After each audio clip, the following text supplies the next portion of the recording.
Hello and welcome to the Janky-B-Cast. I'm your host Rhys, and with me are Foley and Sam. Say hi, lads. Hello, Sam. lads. Thank you for that. Okay, straight into the random bum fluff. First of all, I want to extend a thanks to the person we can thank for this podcast episode, my dad. He helped set up my new PC and sorted loads of the problems it was having out. Oh, damn. Next, I went on a definition ride of catsuit curry and what it means. Oh. In the UK, katsu is a term used to define a Japanese type of curry, but I wondered what was in it. It turns out the term katsu comes from the Japanese word katseru, which means cutlet, so like a pork cutlet or a chicken cutlet. So as always, we in the UK have taken a word somebody else uses, and now it means something else to us. Let's go! For now, though, Squidley now, Sergeant. What? Yeah, so the game I've been playing. Clearly not realised that was his cue that he was waiting for. No, I realised I turned off. You know, Audacity when the current line for where it's recording hits the end of the screen, it'll like jump to keep it on screen. I turned that off because it was really annoying when I was trying to do something before. So now I'm having to zoom out so I can check that it's still recording. Right, I see. It is. There you go. It's fine. So, do you want me to do your cue again, or? No, just edit around it. I'm sure you can do that. Okay. That means I'm not going to bother editing this. Yeah, maybe. Yeah. Alright, so I've been playing Sergeant Squidley, Space Cop. And in this game you play as Sergeant Squidley, who is a space cop. He's a green, like, Squiddish traffic cop on the moon. Yes. Okay. That's right. This is a dating sim where you also try and solve a murder. Yes, there you go. And so, the first thing you do when you play Sergeant Squidley Space Cop is you launch the game. And after that, you have a main menu. That's right. Oh, here And we it go. says Sergeant menu. Squidley Space Cop. Very cool. So this game, it's like pixel art for a lot of it. It's got a kind of like vaporwave purple pink gradient, you know, this sort of thing. We got like the sunset, but it's like pink and purple. And it's like, it's kind of like that, but it's not like moving. It's got this, it's really good music. It's energetic, it's funky. It's like, I don't know, like 8-bit or 32-bit or something, rather. I put in my notes like $-bit, meaning look this up later me, and I never got around to it apparently. So there you go. Amazing. Either way, it's really cool. Nice and energetic, I like it. Obviously, Squidley's there on the main menu. He's pink-eyed, got the green skin. He's a squid man. He has a kind of like a pulp sci-fi. You know what I mean by that? But you got like the dude. He's holding a gun up, and it's like a weird ray gun type thing, you know, from the olden days. Very cool. That sort of gun. It's not quite retrofuturism. I think it's just sort of like dystopia future. Yeah, it's like retrofuturism, the that sort of Okay. aspect of it, at least. Yeah. Okay, cool. I know words. Yeah. There's a black man, a white man, a green man, and a purple man glaring at him in the background. So in my notes, I think they're all aliens. So there you go. So there's no humans or anything living on the moon. His wife is a human for some reason, but everybody else is an alien. Wait, you said it's a dating sim and he's got a wife? Ex, but the divorce has. Oh, ex-wife. Okay. Oh, ex. I was going to say that'd be a bit weird. Oh, Yeah. bless him. Indeed. He couldn't be more of a cop, could he? Yeah, get divorced. Get too old for this shit. Yeah. I'm getting too old for this shit. He's going to die like right at the end, and it's going to be like 5 minutes from the game ending. He's going to be like, oh, it's 5 minutes to retirement. Yeah. Classic Squidley. So the game, it has a very low resolution, very cool. And it's got the one resolution, you can't change it. It's that sort of game. It's an RPG Maker game, if that means anything to you. Very cool. Yes. Yes, I assumed it would for you. And there you go. You got two options in the menu. It's background music volume, or BGM volume, and BGS volume, whatever the fuck that means. Background sound makes no sense, so I'm going to assume it's something to do with sound. Ambient, I think, like crows in the crows. Seagulls, I meant. Could have crows on the moon. Seagulls on the I got moon? jackdaws outside my house. What about super seagulls or hyper seagulls? Super Space seagulls? What about moon Space gulls? gulls. SSS, Moon space gulls. seagulls. Like a swarm. Moon gulls, yeah. Lunar gulls. Either way, that's it. That's the only options. You hit new game, and you got your form, your employee self-assessment for the Moontropolis PD. Very cool. You can assign your strength, your investigation, and your handiness. Those range from 1 to 6, yeah? And you got 6 spare points at the moment, and they start at 1. So you can assign some crap. Very cool. I figured this is stupid. I'm gonna just put 1 point in strength and handiness, and then almost max out investigation. Yeah, it's RPG Maker game, so it's obviously got like a JRPG or visual novel sort of style interface, where you got like the background scene, which doesn't tend to move. You've got some characters in the foreground, and then in front of that, you've got the dialogue box stretching across the bottom screen with options and words that people say, that sort of thing. Neat. And that's the majority of the gameplay. So Squidley, he wakes up. He's in this like dingy-ish apartment. He's like sprawled on the bed with his like vest on and not much else. And he's woken up by a call from Officer Gorb, who is a one-eyed alien lady. Who's in. Yes. And she says, "Get to the station ASAP. There's been a murder." There's no voice acting this way. It's all It's just what you would imagine saying. Yes. Yeah. But Squidley's like, "Wait, but I'm just a traffic cop, and also I'm on a sabbatical. So why me?" He's told that the victim was the homicide detective, Lieutenant Dex Beaglaw, and he was the best cop in town, something of a celebrity. For some reason, Squidley is next in line, so he gets to take the case, and he says, mentally he says, "Whoa, this could make or break my career." So he considers his next words very carefully, and goes with, "Have I told you I'm newly single? At least when the divorce finishes. Want to see a movie with me?" We get the notification, Officer Gorb became uneasy. Game uneasy. Shocker. I'm surprised that didn't work as a pickup line. The timing was Dude, impeccable. One of our colleagues has been murdered. Have I told you I'm single? Oh, that's terrible. Anyway. So I'm pretty sure she just hangs up without saying anything, and Squidly's just like, "Hello? Understandable, yeah. Hello?" Fair. Yes.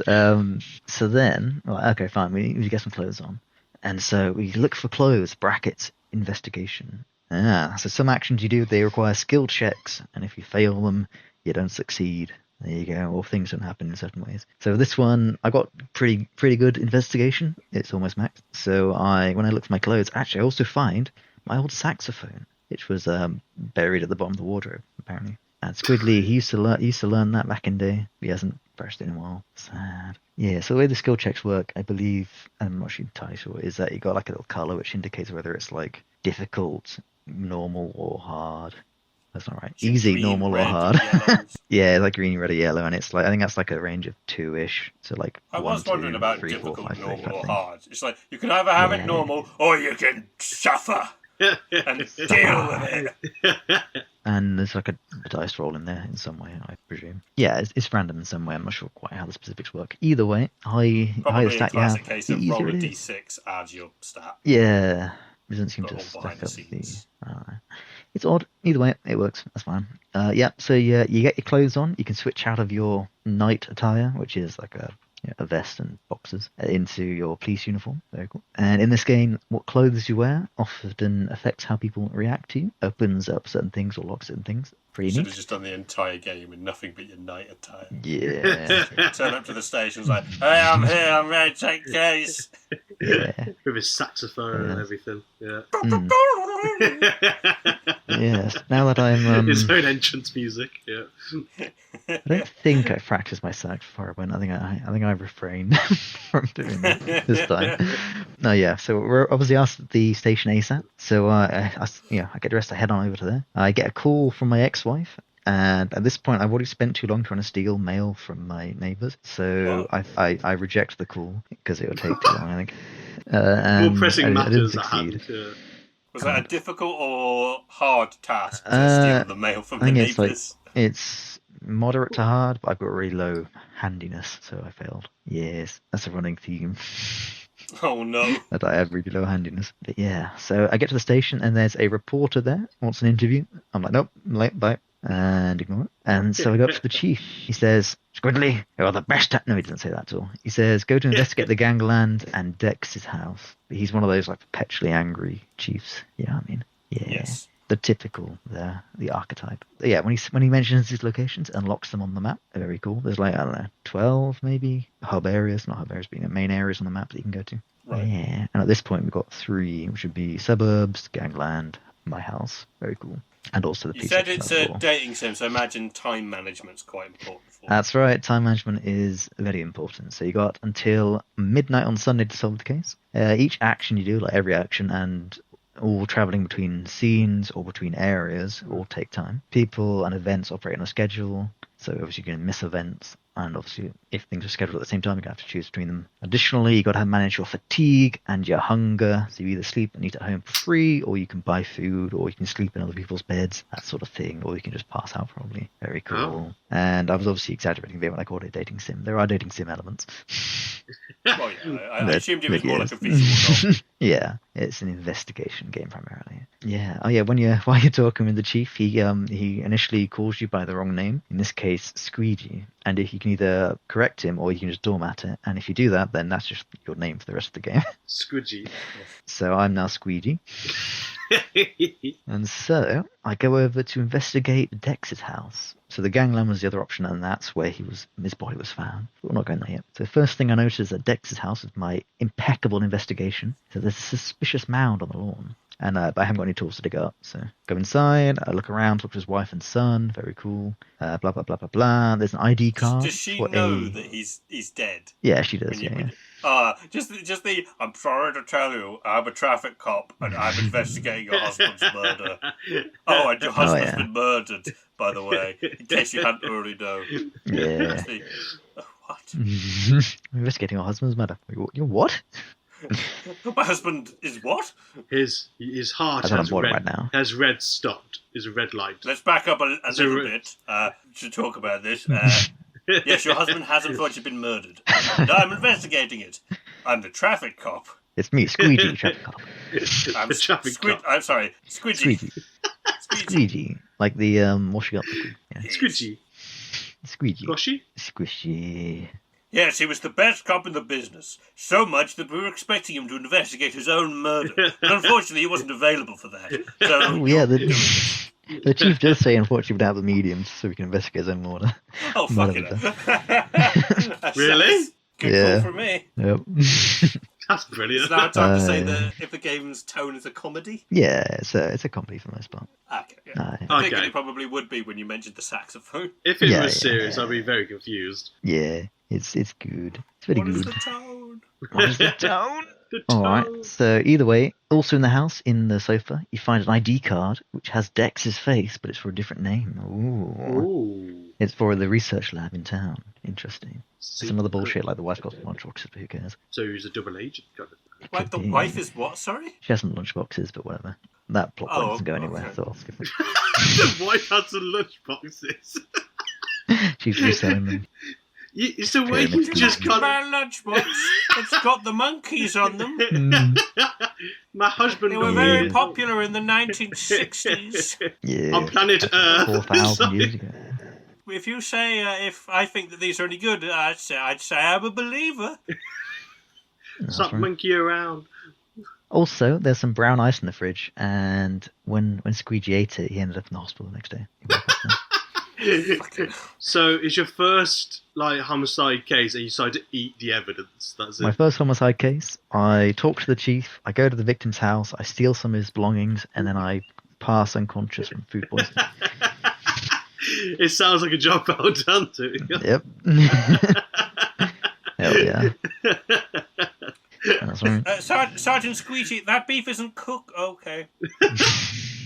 Well, I think how it actually happened is I look in the freezer, there's some ice there. I'm like, oh, there's ice. It's brown. And the son's like, I dare you to eat that. I was like, "All right." I'm not going to back out. I'm a squidgy. Squeegee. I'm Sergeant Squeegee, space cop. I eat brown ice for breakfast. That's why I was late to work for about 2 hours, because I had to throw up in the toilet. Mm. No, it knocked me unconscious. Oh, no. He just passed out in the sea. It's like... Yeah, he woke up a day later in hospital. And they're like, are you okay? You ate this brown ice? I ate brown ice for breakfast. Like, yeah, we know, that's why you're here. Exactly. Stop eating. Take that out of your mouth. Alrighty. So next thing, all right, from the hospital, I head on over to the research lab. I can't get in because I don't have a lab code. That's sad. But I can now add Security Chief Cloris, who's the gatekeeper, I guess, on Flinter. So there you go. Let's go. What's Yes, Flinter? it's like Like Twitter? it's like What? Tinder. That's the one I'm thinking of. It's like Tinder. Flint and Tinder, you see? Yes. Oh, Tinder. Oh, I Yeah, see. that's right. Right. How do I you- can now how- attempt to date So Security that's Chief how you Cloris. get it. That's how you get access to research lab. Spoilers, no. I dated her and we went steady, but she wouldn't let me in regardless. Oh. Ah, So you know that we're dating. Yeah. Gonna let me access some of the backs? No, I have a job to not let people in. after just meeting for like 5 seconds. So now that we're dating, I'm a couple. No, you see.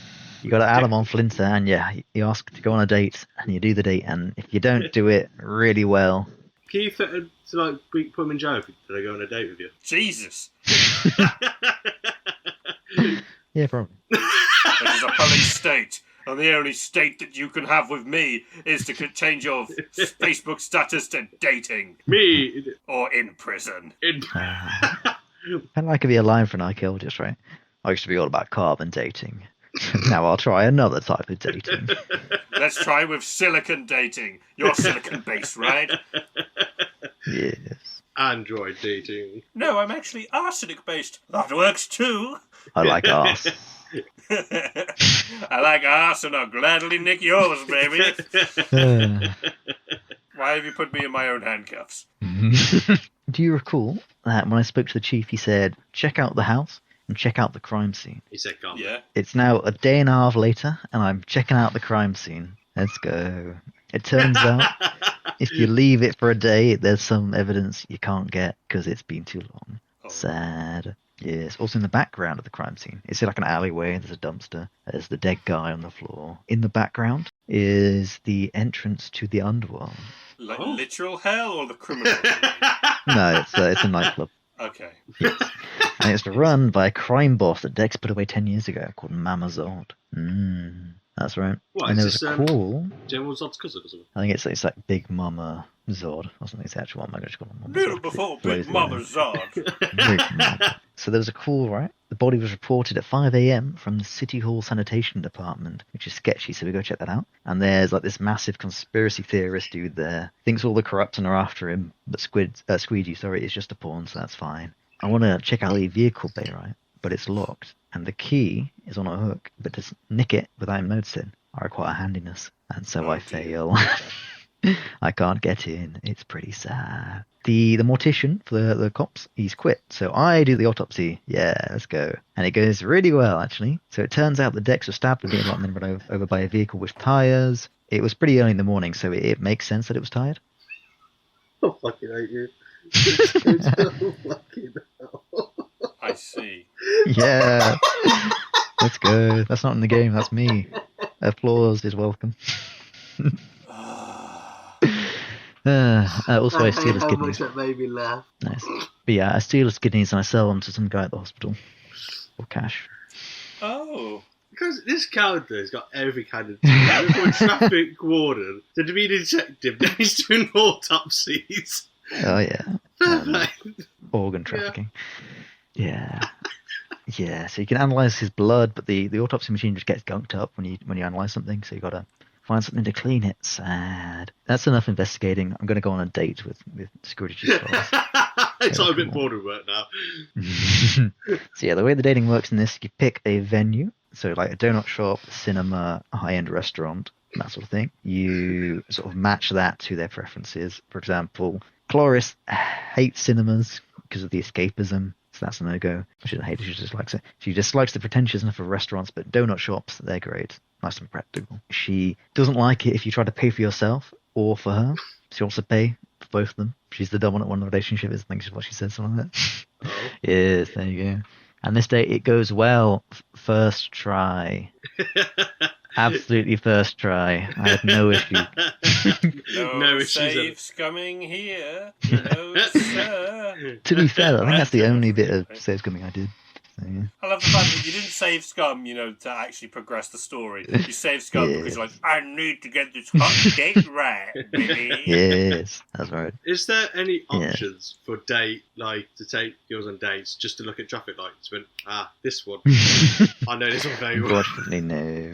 I think it is just those 3 venues. Interestingly, yes. Probably means there's maybe 3 people to date. No, there's at least 5, possibly more, probably more. I don't know. Yes. I didn't get that far. That's done. Nice score. We become romantic interests, and then I later go, yeah, should we go steady? And she's like, something thematic with her character, which means yes. Very cool. Very shameful. Yes. Very cool. So then I go check out Dex's desk. Very cool. At the station. It's got locked stuff, and the computer's there, but I can't hack into it because I'm not strong or handy enough to get in. Sad. Well, you got plenty of hands. I don't have the stat. That's right. Well, no, those are like decorative tentacles. They don't count. Oh, I also go have an awkward conversation with my son. I have a son at my ex's house. Yeah, that's right. And I steal some of his clothes so I can blend in with the kids. Hello, fellow kids. It's me. That's right. Sergeant Squidley's son. Sergeant Squidley. Also, I go into the shed, right, at my ex's place, which is still technically also kind of my place. I found my gun in the wardrobe. I go to the shed and I find a shovel. Fuck yeah. And I find a dartboard, which I obviously put there, which has a picture of Dex on it with a bunch of dart holes in it. So I'm like, well, that's incriminating. I'm going to take that. Yeah. So he's actually covering himself, like a little bit, yeah. But yeah, I've got a shovel now, right? And it's like 2 a.m. So I go over to Dex's house and I dig up the lawn. I fucking knew it. What's in there? There's a sprockety doodad. There's a what? Did you just skip then? What was that? Sprockety doodad. Yes, it's sprockety doodad. That's right. Sorry, you don't know. Did you say what it was? Yeah, it's a sprockety doodad. It's sprockety doodad. That's right. So it's just some sort of gizmo, unknown scientific gizmo. It was in a box. Okay. I put 2 and 2 together in my big brain of mine and said, research lab, sprockety doodad. And then I went to play on the swings and got accused of being a pedo. But fortunately, luckily though, I did find my badge at the station and was very relieved when I did so. I was like, Yes, fortunately, I have the badge, so I get away scot-free. Oh, are you a pedo? No, I'm all a day's work. As you were. As you were. Imagine we would have been arrested otherwise. So you didn't have your gun, you didn't have your badge, you're on a swing. Yep. Oh yeah, at this point I was wearing my son's clothes. So. I'm some 34-year-old guy dressed in jeans and t-shirt or something like that. Hanging out on the swings at 2 a.m. Only thing that would have been better is if you were playing your saxophone on the swings. Yeah. Oh yeah, that's the point. That's the reminder. Just this entire time, right? This really energetic music, sort of weird space jazz music, has been playing, and it's great. It's normally this sort of thing would get distracted, but this is just I'm just bobbing along as I'm playing it without even really noticing. Keeps you focused. Yeah. Good day of investigating, or good couple of hours of investigating, and the rest of it. So I go couple home. Of minutes of investigating. Good day of work. But yeah, so I head home. It's 3 a.m. and I practice the saxophone before I go to sleep. Wonderful. Nice. You can do that once a day, and there's 3 skill levels on your saxophone. You go from being shit to being all right to being good. Very cool. That's right. Great. Yeah. Yeah, just be good. Yeah. That's right. So then I wake up the next day. Practicing for about a week. Can't be great. I hop on down to the research lab entrance, right? And that reporter there is there again, the one I blew off earlier. She's called Pibby Freed. Very cool. And the thing about her is that you can befriend her at pretty much any of the interviews by just saying, by shit talking someone, just saying something inflammatory, and that will jump her from normally it's nothing, acquaintance, friendly. You just go straight to friendly. even if you'd made it into uneasy before, you just go straight to friendly. She's like, yes, scoop, let's go. There you go. And I do that by talking shit about the black hole generators that the research lab is working on. Ooh, they're promising free energy for everyone instead of the monopoly held by Vortex Inc. or something. Very cool. But I still can't get in because I haven't got a lab coat. So I go to the fashion I'm just wearing my shop son's clothes. and I buy one. Yes. I'm just a kid on a field trip. Let me in, please. Yeah, but annoyingly, when you find clothes, you can switch into the new outfit, but to actually just change outfit, normally you have to go back home and do it, which is like up to like 34 minutes of travel time, depending on how far away you are in the city. So yeah, it can cost you. It can cost you time if you're trying to do something. Either way, you can busk with your saxophone. Very cool. It's about 100 quid at medium level. Very nice. Earns you about 100. Yeah. Pounds isn't actually the currency. I'm using it for convenience. I think I it's on the way back from out of town, which is nice. So the thing is, right, that's the easiest way to earn money, right? Repeatedly busking. Busk maxing, as they say.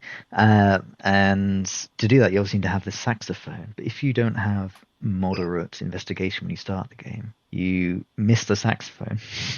So then you've got to go buy one, which costs like 350 quid. You start with like 100 and you get 150 a day as your basic income, which means you're way behind. So then you go, that kind of sucked on my second attempt with a different character. Oh. Also called Squidley. There you go. Was it called Squidley or Squeegee? That was Squidley, that one. Squidley. Squeegee? Is it either way, right? I've got a lab coat now. I can head on into the research lab. My girlfriend, Cloris, doesn't recognize me when I have the lab coat on and his ID, and it's like, you had a haircut, Dr. Fake name that Dex was using. That's me. Very cool. And this is Thursday, right? And that happens to be the day. It started on Monday. This is Thursday, and that happens to be the day that they're testing the generator. Ooh. So everybody heads to the experiment chamber. We meet Raina Speckle, who's a head scientist. It fails, and the reactor has to be shut down, so they shut down the lab for the rest of the week. And we'll try again at some other point. Sad. I didn't really go anywhere, though.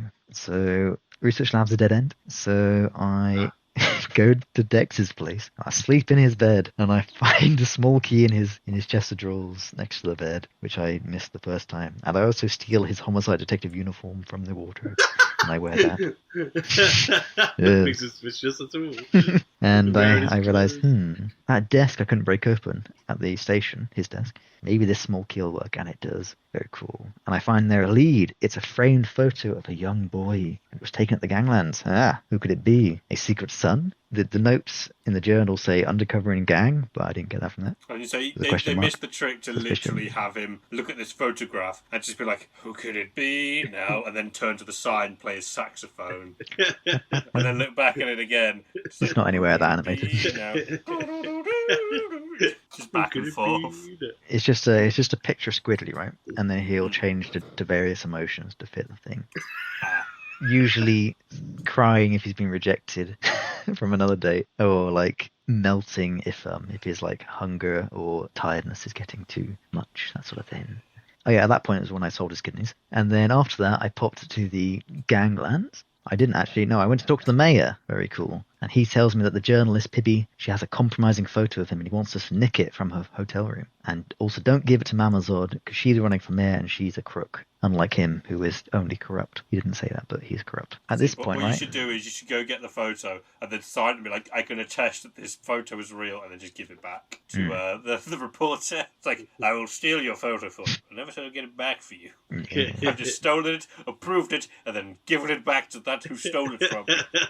Yeah. So at this point, right, I've tried to get into the underworld a couple of times, but it's just been like a door, a plain door that just doesn't react. But this time I go late at night and there's a bouncer there. He won't let me in because I'm a cop, or I'm a nerd, or I'm a freak, depending on the outfit I'm wearing. I just want to clarify, you tried to go into a nightclub during the day. It's just called a club. Let me in! I'm sure there's going to be... It's just like it's a criminal hangout. Oh, man, I want to party! Let me party! Yeah. Open the door! Open the door! Let me in. He's like, 5 a.m. Shut the fuck up! The trick is to wear my son's clothes, and then he lets me in. Let's go. Oh, yeah. There's also a like a disco outfit, you know, like the classic like full white, and he also has an afro when he's wearing it. Disco outfit, that also works. Yeah. Either way, I go into the club. There's different people there each night, depending on their schedule, depending on how they feel that day or something. And this time, Officer Gorb is there. You know what I do? I apologise for my inappropriate behaviour, and we become acquaintances. Very cool. We're no longer uneasy. And then I befriend her through our mutual appreciation of jazz. And we also talk shit about that dead guy together. Let's go. Oh. He was her hero, but he used to just use her for coffee runs. Sad. And it turns out you can dance away your hunger and your exhaustion. Very cool. Bloody house. That's right. That Must be sounds like... something in the air. Yeah, love. Yes. But only if there's a live band playing. Can you join the live band with your sax? Nah, you get told off if you try to. Love is in the air. Unfortunately, in this universe, love is a deadly neurotoxin designed to destroy you from the inside out. Yes, 7 Love. Yes. That sounds like it would be like some shitty revelation in a mystery thing. It's like, what does this Love. love disease mean? Why is it bad? It's like, he was a great fan of tennis. Dun, dun, dun. I said that he had My 7 God. different people in his harem. I was like, no, sunglasses off. He means 7 Love. He likes tennis. To the tennis club. And they get there and they're like, what? It's got literally Now nothing think to about do with us. You can't even get 7A tennis, can you? It's in like, it goes like 10, 15 or some crap, isn't it? Yeah. It's custom tennis. That's how they play tennis on the moon. It's because of the low gravity. What, on the moon, would everything just float away though? No. Gravity. It's a low gravity, not no gravity. So they'll come down, they'll just take longer. So it's a long game of tennis then. I was You thinking drop- that just the term "come down" it just takes them longer to get off being high from drugs. If you're in 0 atmosphere, right, or lowish atmosphere on the moon, and you drop a hammer and a feather, which one do you reckon is going to land first? The feather. Don't think it matters. Yeah, it doesn't matter. Fair enough. There you go. I thought it was like a trick question. I was like, what did it Dun dun dun. I panicked and went straight Yes. for the feather. If you go into deep space, right, and you drop a hammer and a feather, which one's going to land first? You screaming into the void. There's no land. Yes. Such a menacing laugh. Anyways, then. Nothing to do with the So I'm head over to Pibby's hotel suite, right? I like ring the buzzer and she lets me in, and I spill some info on Dex. Like, yep, he was run over by a car. But I can't ransack the place for the photo because she's there and she won't let me. Shocking. So instead, I go over to the ganglands and I talk to a pawn shop owner. And he's like, "Yep, I know that kid from that photo you found on that guy's desk. That's he lives in the apartment above the shop." Why So do I you go have up a there. photo of that kid in your pocket? Yeah. And while you're on the You swings, that Jim and person I told off on the swings. You bloody paedophile. If you didn't have a police badge, I would have got you in prison. This guy's he's a very friendly fella, this guy, and he fences for the local criminals. Very cool. But he only tells you that if you get him drunk enough at the club. And Oh. also friendly. Very cool. This, Yep. was this, so this Hey, guy, just do me a favour real quick. Drink these 4 little cocktails that I just made for you. Yeah. oh, Sorry, God. Sorry. Sergeant Squidley, we can't afford truth serum today. That's fine. I'll just give him 4 cocktails. He just reaches into his pocket and just pulls out his hip flask. Here you go. my special I got this, concoction. just the thing. This is my special concoction. This is whiskey. 70% Yes. alcohol. Let's go. Only the best kind of whiskey. This tastes like the shit. It's really It's like cheap. triple That's the distilled. best kind. That's the best kind. Cheap whiskey because you can buy loads of it in bulk. Yeah. Get out of my house. God. This was what to talk to. So this is Never the club return. still. Get out of the club. Get out of the club. Everyone just like calmly walks out. Good. Take your saxophone with you. You just turn the lights on. That's all you do. Just go in the corner, you just turn the lights on. The club's only been open 15 minutes, but people are just like, oh shit, I guess it's closed. And they just like, hey, works every time, I was at a boys. wedding, right, once, and it was like, I don't know, 1 a.m. We'd been partying hard, and the power just went off at one point. And they're like, the owners of the venue were like, sorry guys, yeah, the power's gone off. Oh, that's a shame, but I guess it's time to leave anyway. And it's like, coincidence, I'm sure. Yeah. So we just carried on good time. dancing in the dark. Very cool. Amazing. Not for Oh long, but, you know, no! it was fun. You want to go. Yeah. Sam's just like dancing with tears in his eyes. Dancing with myself. So there's some like back and forth, right? I talk to the son. He's like, nah, you can't come in. Mum's not here. So I go to the mother at the clothes shop, and then I come back. She won't talk to me. So I come back, knock on the door. She's like, I'm not letting you in. You're just some randomer. So I go back and I get my cop uniform, blah, blah, blah. Come back. She lets me in. There we go. We talk. And she was with Dex 10 years ago while he was undercover working to take down Mamazod. She is Mamazod's daughter, dun dun dun, which means that her son is Mamazod's grandson. Very cool. She broke ties with Mamazod because she was like, she's a criminal. And sad. She got my monies, so she has to work at the clothes shop. And she recently told Dex about her son. That's right. She didn't tell him for 10 years, and he was like, oh, wow, that sucks. Well, he didn't say that. Okay, fine. He's like, I'm going to support you. You want to get out of town? That's good. I've got a job lined up to get us a bunch of money.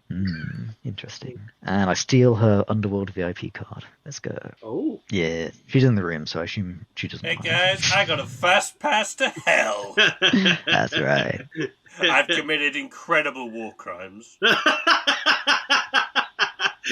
Just gonna get real for a second. Also, I break down the door to the pawn shop guy's room, and I steal some of his belongings. He has that disco outfit I told you about. He's got a first edition copy of Marsman comic. Yes, extremely rare. There you go. Ah, yes. Just go back the next day and he's just there like, Sergeant, you've got to help me. Somebody's stolen my first edition copy of Marsman. He You're like, never mentions the fact that his door is that now hanging off its sucks. hinges.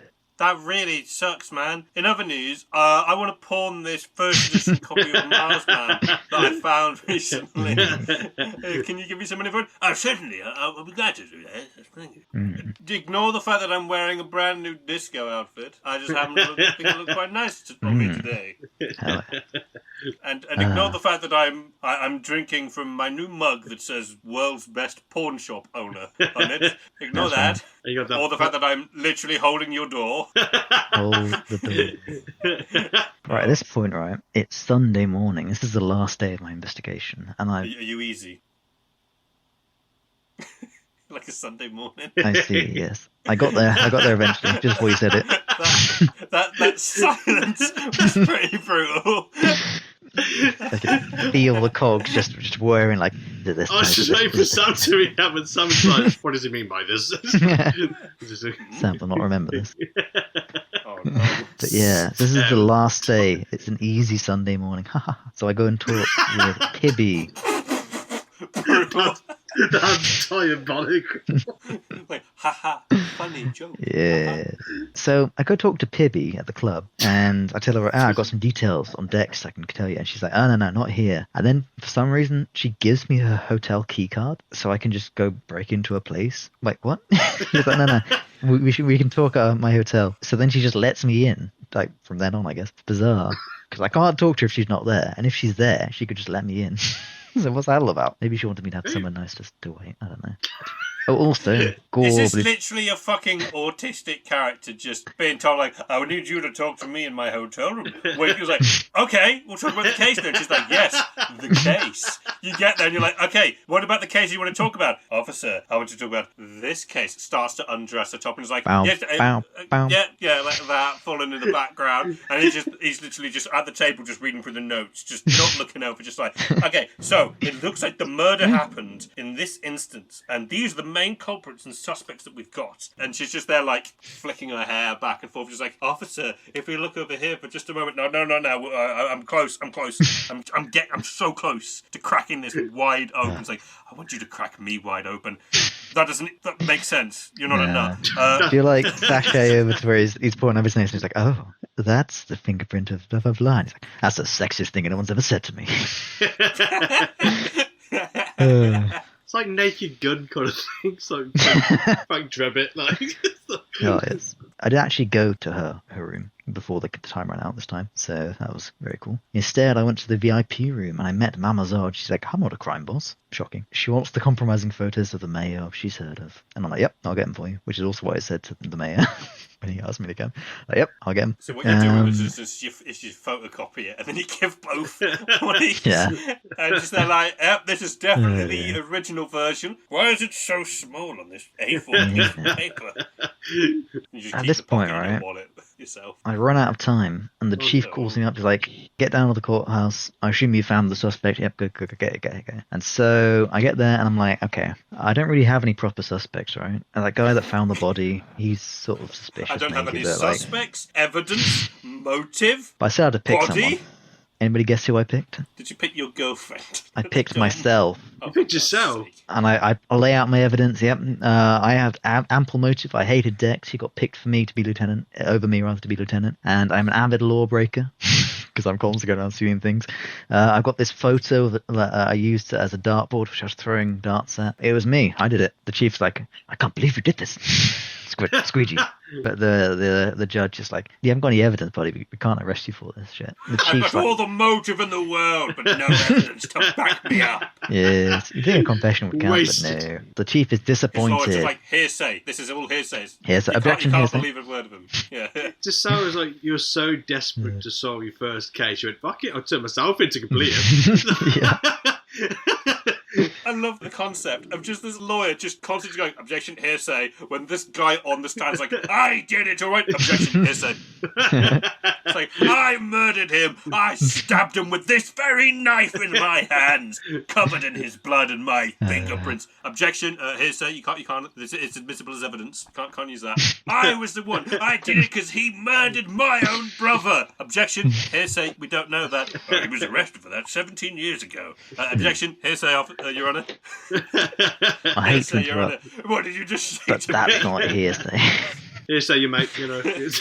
Where did you get your law degree? Objection, hearsay, Your Honour. I was a chef before this, they needed someone to be a lawyer. Objection, irrelevant. Objection, Your Honour, relevance? Yeah. Like, where did you get your law degree, Mr. Lawyer? I am the law. You My can't name handle is the John lawyer. Lawyer. I'm John Lawyer, and I'm here to get you off. It's like, yes, Yeah. why did you say horny lawyer? Objection, relevance? I'm a beetle type alien. I'm a squid for a reason, you know. Oh, God. Oh my. I want that in ink, Yeah. thank you. Oh my. Well, the lawyer's just like, objection, Oh, get out of God. my courtroom. Contempt of court, by which I mean the court is contemptible of you.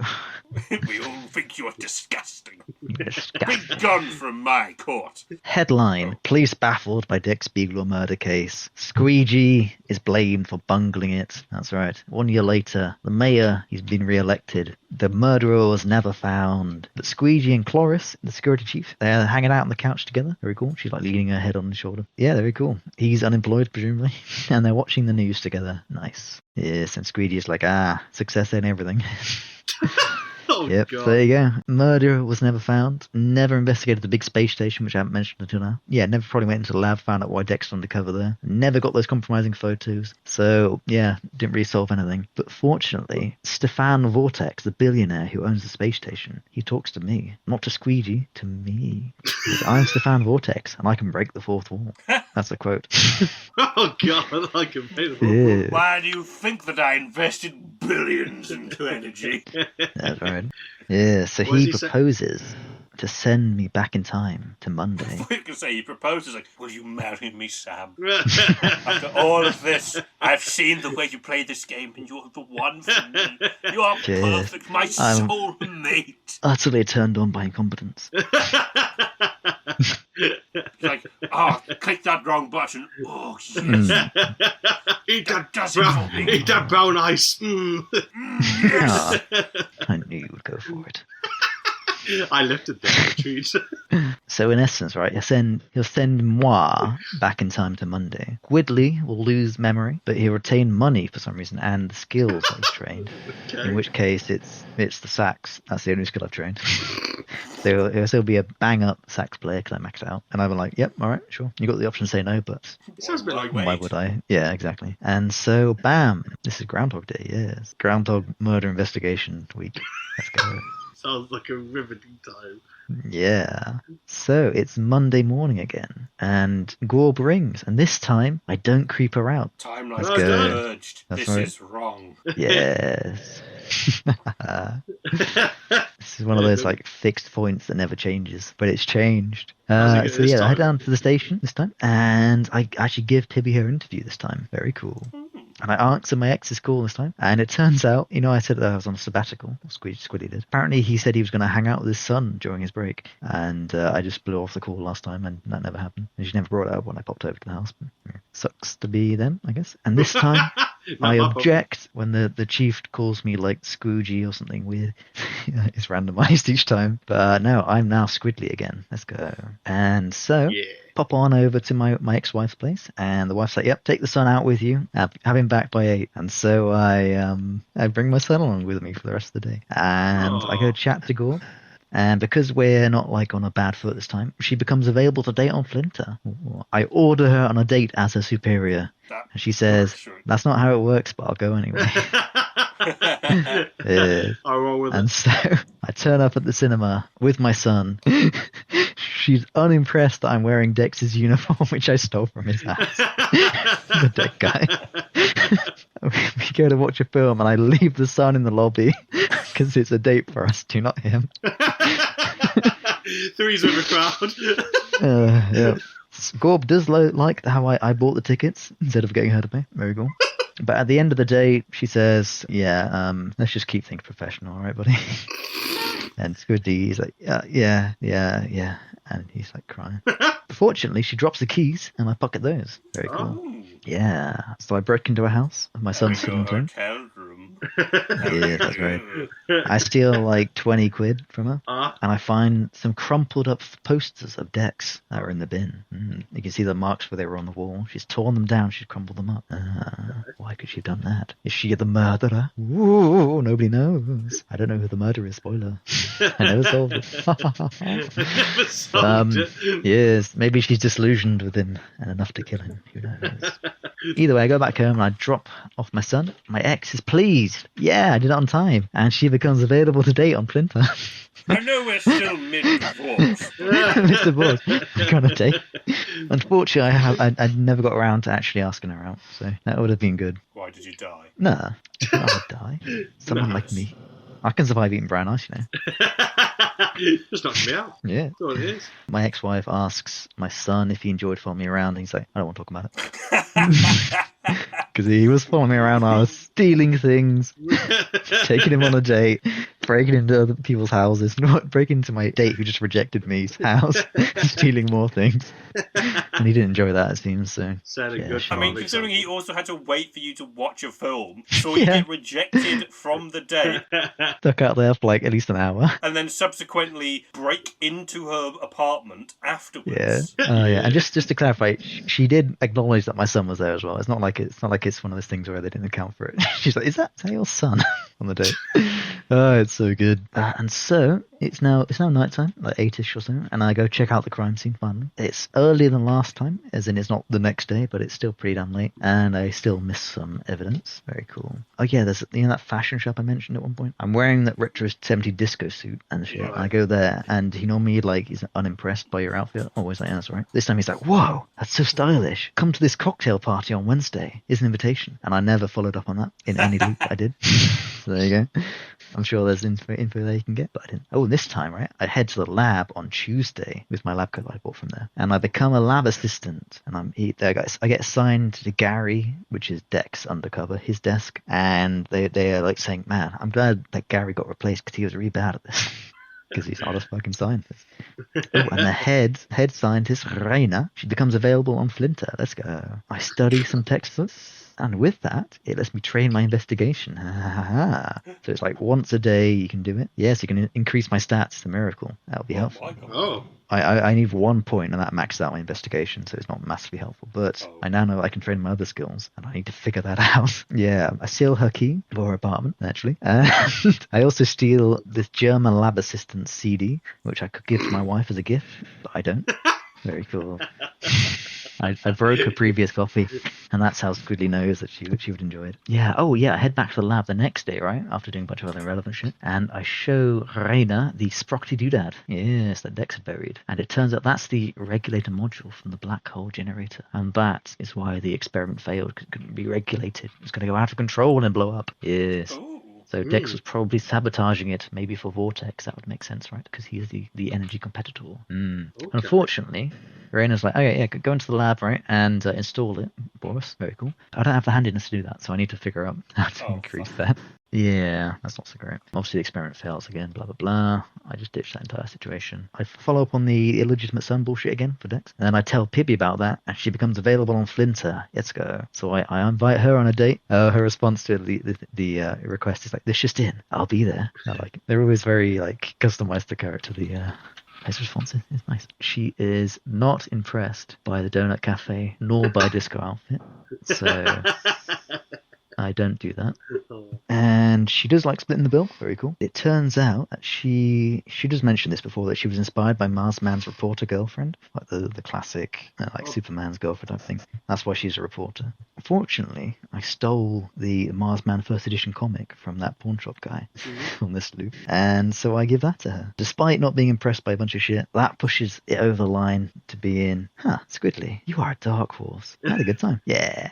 She can then become steady. Very cool. Nice. And so I once again, it's Saturday again now at this point, obviously we're skipping a lot of repetition, but I go to the underworld, I meet Pibby again, I tell her, I've got some cool deets for you, and I break her trust by breaking into her apartment. I read her diary to get the safe code, I steal the compromising photo of the mayor, and I give it to Mamazod, allowing me to befriend her. Yeah. Very cool. Now she opens up to me, she tells me she's sad she can't meet her grandson, and hypothetically, if a cop wanted to join her hypothetical criminal organization, he'd have to hypothetically prove themselves by committing a serious crime. And I don't know what that means. I didn't tell the organs on this run, so who knows. You can rob at the bank, or at least you can break into the bank, which I never actually fully finished.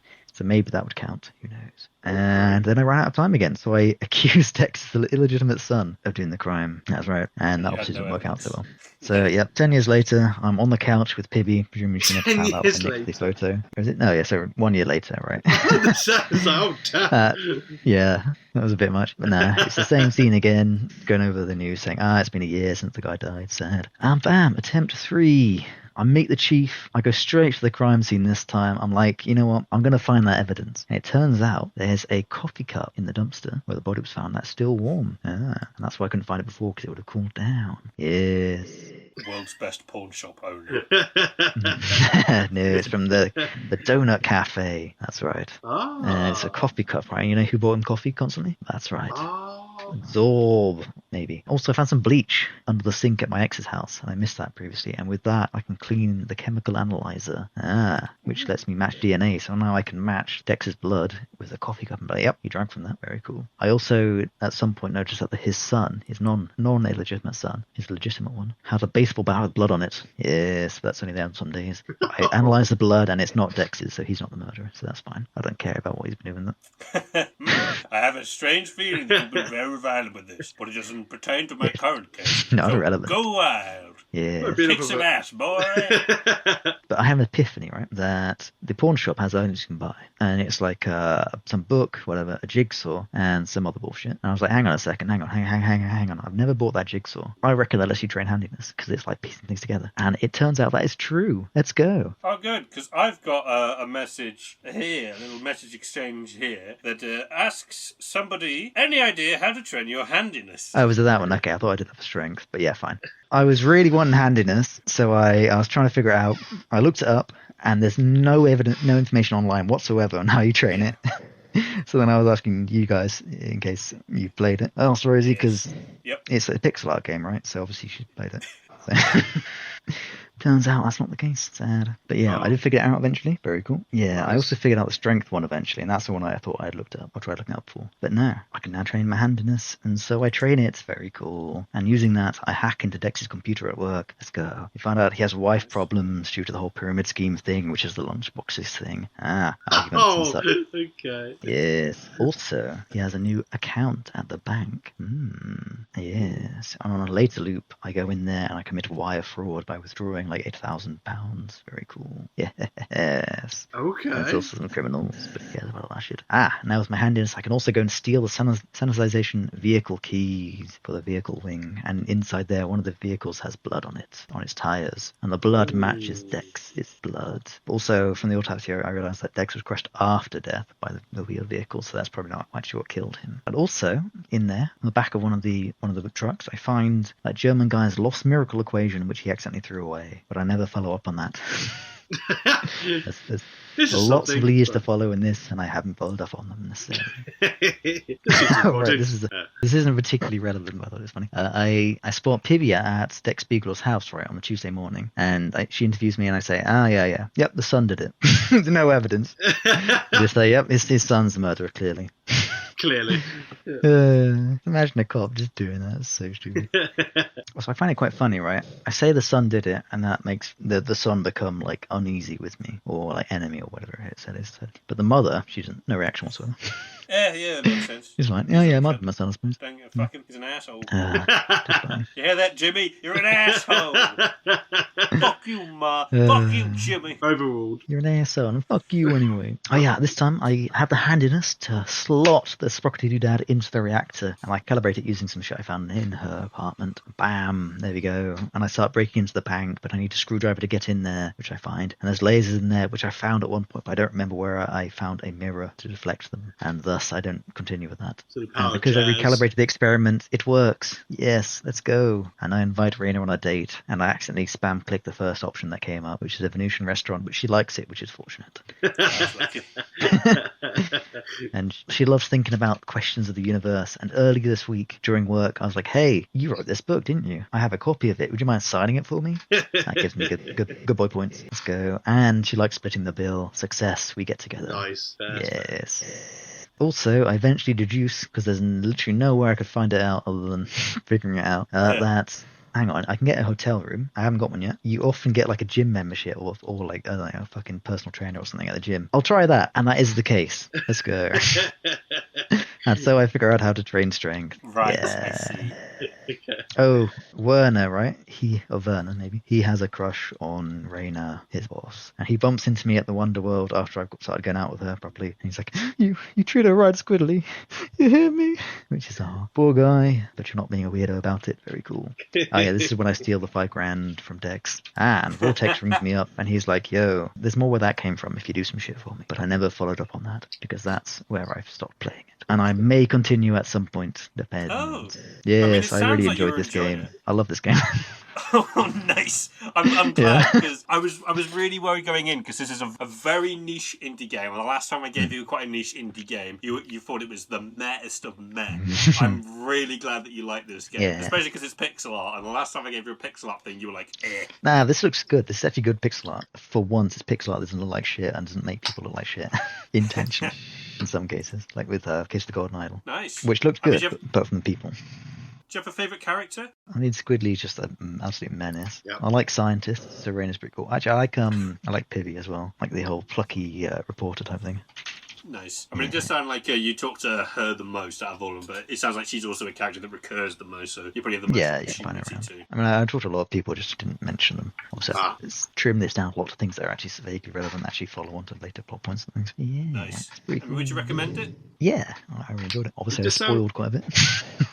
So I think there's still a massive amount I haven't covered as well. You have spoiled a bit, but have you actually solved the case? No.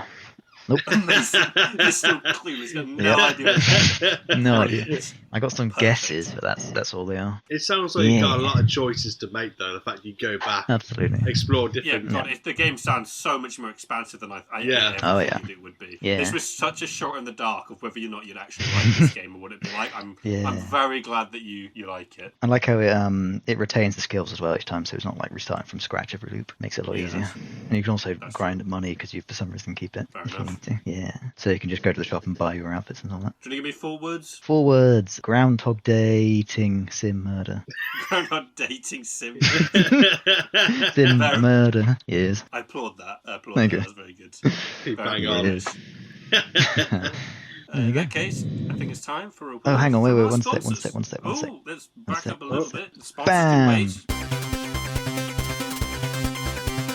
There you go. There's a sample of the music.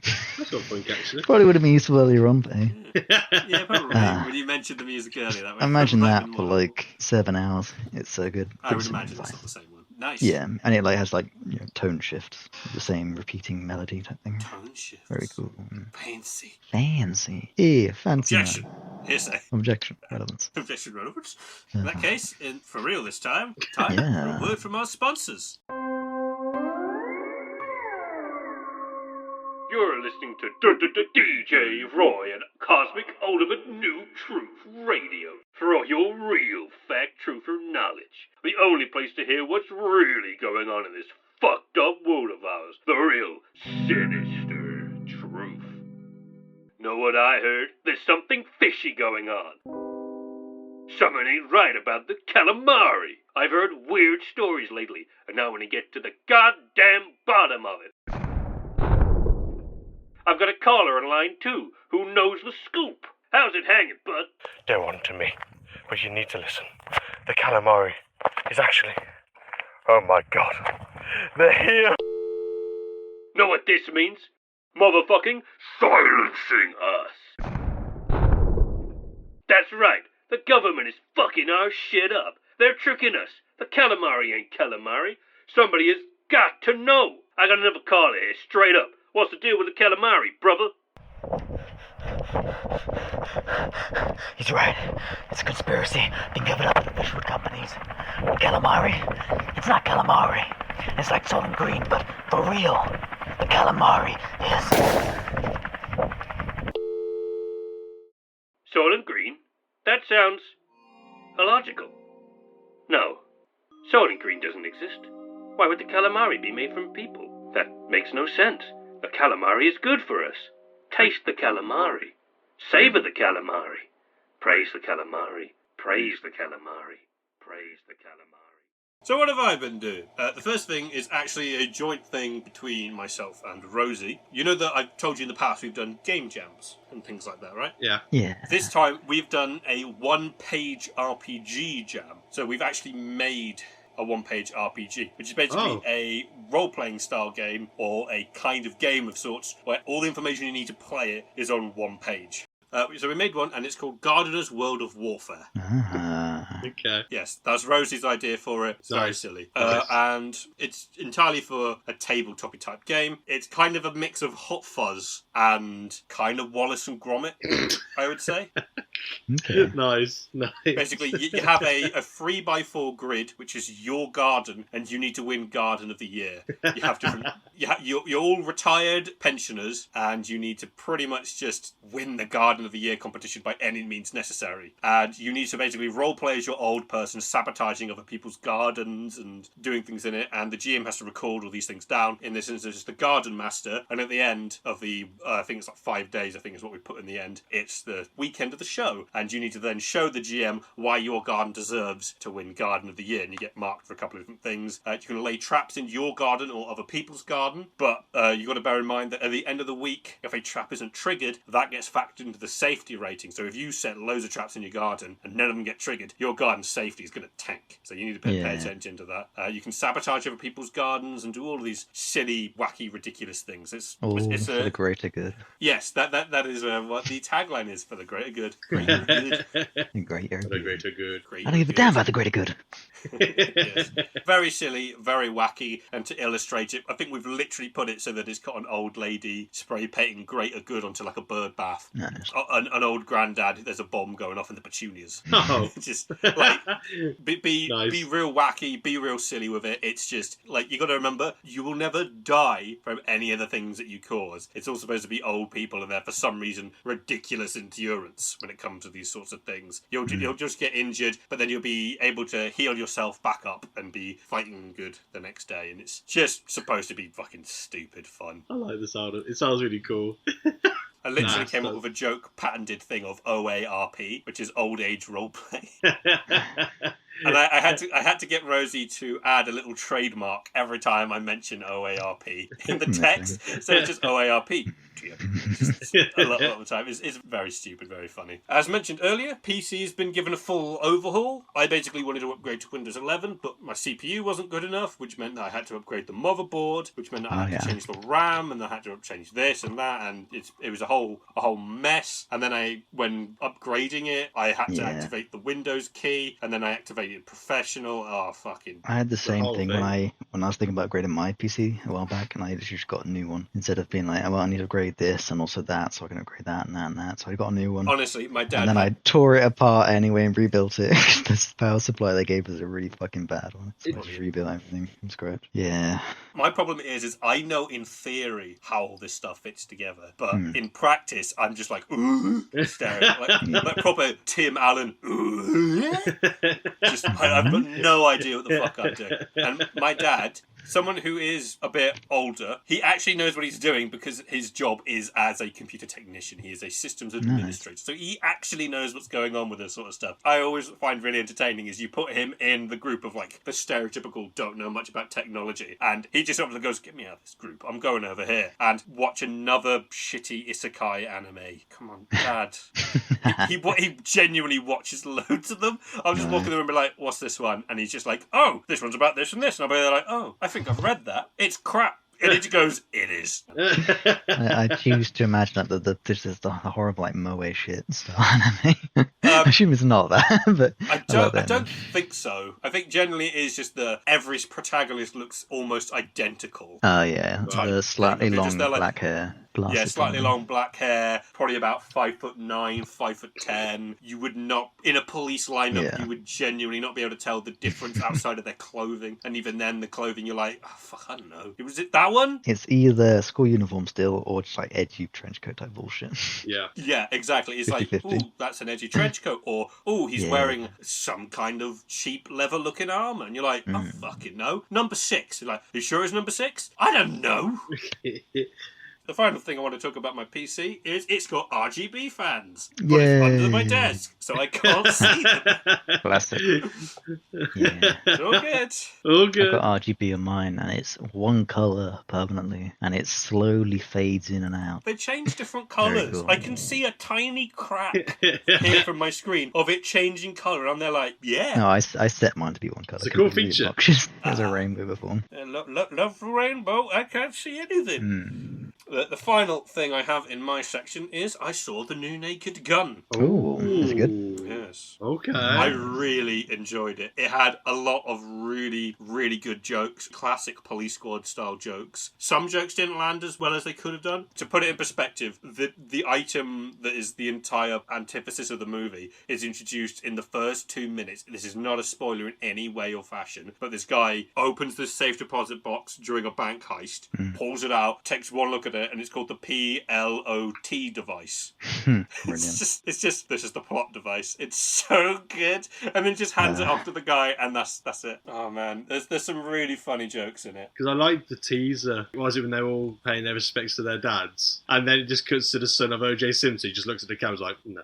It's like, it sounds like it definitely stay true to what it was about. It definitely does. It's really good. Yeah, I would definitely recommend it. Yeah, it's very entertaining. I would definitely recommend it. Because what was it? You've been saying it's great. Like everyone's been reviewing like very positively. So I was like, oh, this is unexpected. Yeah. So, okay. The final thing I'll say on it is this entry definitely makes it have one more actor in it who now either matches the amount of films that Leslie Nielsen was in, or makes him have more. I can't remember, but he was one who was in the originals, has come back for another little role, and I'm not going to say who it is because the fact that he agreed to do it again I find hilarious. But no guesses on who it is, but he is so funny in it. Oh, you bastard! Al Pacino.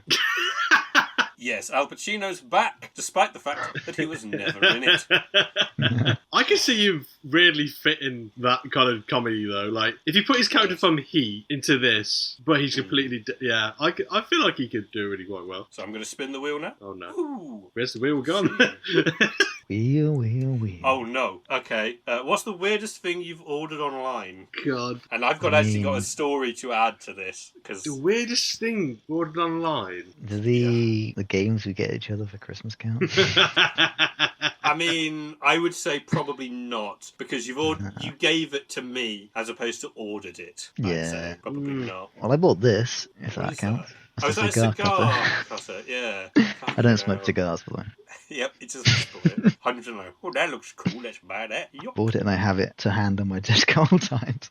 I feel like I'm quite bored. I don't think I've ever ordered anything weird off. I don't think I have. Nothing. Triple-ended rib nobler. Can I, unless, does like Moonpig count? Because all I did was for a friend, which is like, I got a picture of them, just expanded it. I just said like the one tiniest thing, and there you go. It was like the massive card, literally just a full one, with no context. It was like, I just asked him a question like we would on Xbox and this, but there you go. No. He went, thank you. It's like, it's like, I don't know why he does my massive face in the car and happy birthday. Like, wait, whose face? His face? Yeah, literally just. Ah, nice. Yeah, this is his face on a very large card, nice. And then it's something we used to ask you, like, card later, and that was it. Nothing actually in the. I was like, I mean, that is pretty weird. For a moment, I thought you'd matched my one, which was that I got my dad for his card for his birthday or something. It was just me, my face on the front. Pick up the entire card, no text on it. That's funny. Yeah, that's probably. You just open it and you just look straight at the person just there, opposite side of the table. I.e., you just looking at him like it, right? You just got to do a Skinner thing. Yeah, the exact same face. Like, it's this photo of me I took one time where I'd just woken up in black and white when I had my long hair. So it was very strange. Jesus. I was like, yes, that one. That's what I need to use. That's the mugshot. So my weird story with this is back when Wish was the main website they used, as opposed to like Temu or whatever it's called. So what happened, this is an old story, I think this is literally when I knew you in college, Foley, which is why I didn't get in bigger trouble with it afterward. So, what happened is, back when Wish were doing the things, you could order like model guns. Yeah. And I did. So I got two. Do you remember this?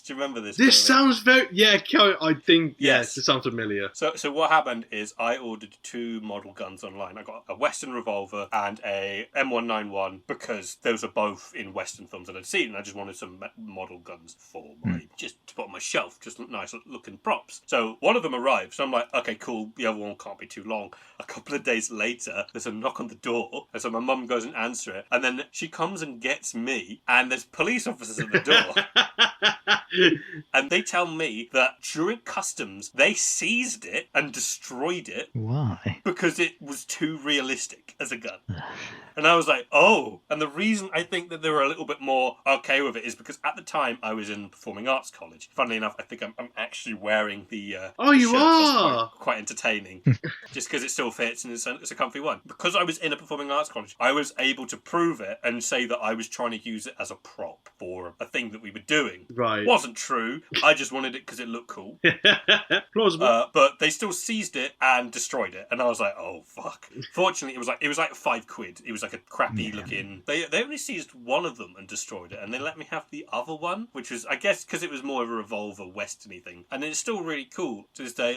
It's got a little chamber that you can spin in the middle, and then you can take bullets out individually. It's much smaller than an actual one, and Sam broke it. Oh, it's that one. Yeah, I was It's thinking that about one, that. yeah. Basically, he cocked the gun back too hard and snapped the end off. To be No. fair, I think I'd already I had to cocked it replace normally. Yeah. It just broke from normal use. It's a fake. Because I'd already done it like 5 times, and then I Yeah. did it again. It just randomly broke. I was like, hang on, that's not right. I think I had already self-repaired it once while playing with it, so that's probably why it ended up breaking again. But I think I've brought it up to you and said, "Oh, you broke my gun," for a couple of times afterwards, just to annoy me. It's not like I felt bad about it, because it's not like Yeah, I I know. overusing it or anything. Yeah, you literally yeah, played with it like suck 3 or buddies, 4 right. times, and that was about it. It's like, oh, So, 3 is the limit then to cock it. yes, I'll fire 3 times. It's got 6 bullets, so you can only cock it 3 times. Now we know the limit. Feeling lucky punk. So, yeah, that was a fun time for me. You naughty Yeah. boy. It's funny because that means that's another run-in I've had with police. Yeah. Because I had the running at night incident and the items seized and destroyed incident. You're running at Which is night a- and the... Is that It third? happened at the same time. They chased after me while I was like, "You'll never catch me!" And they just grab it. With his broken cock guns. Like, you'll never catch me. You'll never catch me. I can't find the hammer because there is no hammer. But yeah, I think we got another time for another spin the wheel. You reckon? Another spin the wheel time? Yeah, oh God. Rotate that. I'm getting a maybe. I suppose it depends on what we spin. Let's spin the wheel. So here we go. Foley. Oh no. Oh no. Yeah. That's all it says. It just says Foley. Oh, you're such a dick. You're such a dick. My anxiety was going through. That's all it Brilliant. says. Yeah, actually, just. Just says Foley. There we go. That was a very nice short one. Do we have time for My one more? anxiety was going through the fucking roof. I was like, what is it? What is it? Our effective producer has given us the no. There is no time for another one. Oh my God. It was probably lucky that one is quite so short. I'm getting the absolute sweats on that. The fact you just stared at me. Ah, I was like, am I supposed to know what I'm supposed to say? Do you know the wheel by now? you know, the wheel knows Foley, and all it says is Foley. My anxiety went through the fucking roof. Like a really shit Ouija board. that was actually terrifying. So now time for my terrible segue, which I'm actually quite proud of this one. This is really bad, but I quite like it. So, in-game development. A beta is an early build of something, but Foley isn't a weak beta in Betaville. Where are you from? I'm from Alphaville. Yeah! Yeah. Beta. You're No. welcome. Oh, Well, that was fine. oh, I like that. Felt more like a man. Yes. Yeah. My anxiety's disappeared after that now. I feel fine. Yeah. Foley. Yes. I don't fear it anymore. The feel. Damn. I said the feel, but I was meant to say the wheel. The feel doesn't scare me. I can't fight this feel anymore. Can't fight this wheel anymore. I'm hooked on a feel. I'm high on the feel. Ba-ba-dum-bum. But I'm in feel with you. So, Alphaville. Alphaville. I am really sort of like have no idea how this is going to go. Well, Go for it. Never hopefully, heard of this. neither have I, strangely. But it is 1965 black and white French film. Oh, perfect. And can So I it's good timing. just to start it off, it's the anniversary this year. Like, Ah. I like to say when Rhys gave me the film, he went, what was it? He goes, I can't find anything with subtitles, but you can look online. I went, that fills me with confidence. Okay. So I literally had to look. Oh, he came up on Amazon. I went, oh, fantastic. They went, yeah, but you can't get subtitles. I went, why? Why did you do that? So I found this really weird website. I think it's Russian. But I was like, I don't care. No. I was like, oh, click on it. And it had subtitles on. So I was like, I hope it's right. And then Is it Russian? it's like, I can read Russian now. It's like, So I learned Russian for this podcast. I hope you appreciate me. I learned Russian Da. to watch a French film. It's like, and I think it was worth it. To put it shortly, I'll try and summarise the plot. Oh god. So the protagonist is a journalist. I think his name's Johnson. I tried to read the subtitles. I'm actually rubbish because it goes too quickly. I'm going to say Johnson. So it's a sci-fi as well. Oh. It's a sci-fi film. So he travels to Alphaville, and he wants to speak to a scientist who was exiled from Earth, I think during the 40s. So he's followed him to this place, and he wants to try to speak to him, and because he finds out that he is part of a kind of cult, I guess, but it's like a research thing called Alpha 60. And so he's trying to understand what is going on, and he just wants to clear things up. It's just pretty much him just trying to find a scientist and try to talk to him. But I wish it was that simple. So I tried to explain what I tried to understand from the subtitles and what was going on. So this does not bode well. Oh, you never know. Just it could be more complex. Is that you with the plot? It's like, oh, you never know. You never know. I don't. I could just be saying it's more complex than that, but I tried to sum up terribly. Or it could be the other way around. But as it goes, I'll try and point it. But I would say is the protagonist isn't actually a journalist. He is a double agent. He does something repetitively, and I guess he's not a journalist. So it starts off, with a narrator. I thought it was him, but I don't think it is. Because he sounds nothing like the actor. I don't know if it's a really low budget thing, so I don't know if they just went, you just have a narrator, then use him still. But the narrator sounds like he's had his 10th lighter. I don't know what he's talking about. I really don't. But the protagonist goes to this hotel. He checks in, and then he gets a bit funny about someone trying to help him with his bags. He doesn't say anything. He's like, no. It's like, oh, okay. And so they escort him to his room, and then this woman just comes out of nowhere and just escorts him to the room. I was like, okay, she's just gonna, here's the bedroom, here's the bathroom, everything you need, just call a thing. He's like, fuck off. Don't like it when people tell me what to do. She stays in there for quite a while. I'm like, okay. And I swear as well, she said something like, I'll leave you the tranquilizers in the bathroom. What? This is not even 5 minutes in. I'm like, what did she just say? So what? And then she starts to strip down. He goes, I will join you in the bathroom. And he's like, so he said, I'm not a little boy. I don't need to be I was like, okay. And then a man appears in the bathroom. Tries to attack. Oh, it's Ivan, sorry, the protagonist. His name's Ivan, and then Ivan just knocks him out. But then she's sitting in the bathtub, and he's like, oh, okay. It's like, is no one else a bit freaked out by this? And then he just goes, oh, is that... When you said he appears, do you mean he just teleports in? It just literally, because the way the camera shot goes, it kind of tracks them, I swear it does. And then they both go into the bathroom, and then they're both walking around in it, and then the man just appears. I can't tell if there's a door that leads to the far side of the room. I was like, he wasn't anywhere to be seen though. And then he just knocks him out easily, there's one push. And he's like, and he just goes to it. He's like, oh, is that like a normal occurrence around here? He's like, yeah. It's like, why? Why is that a natural occurrence? Why do people come to this hotel? They're going to get attacked.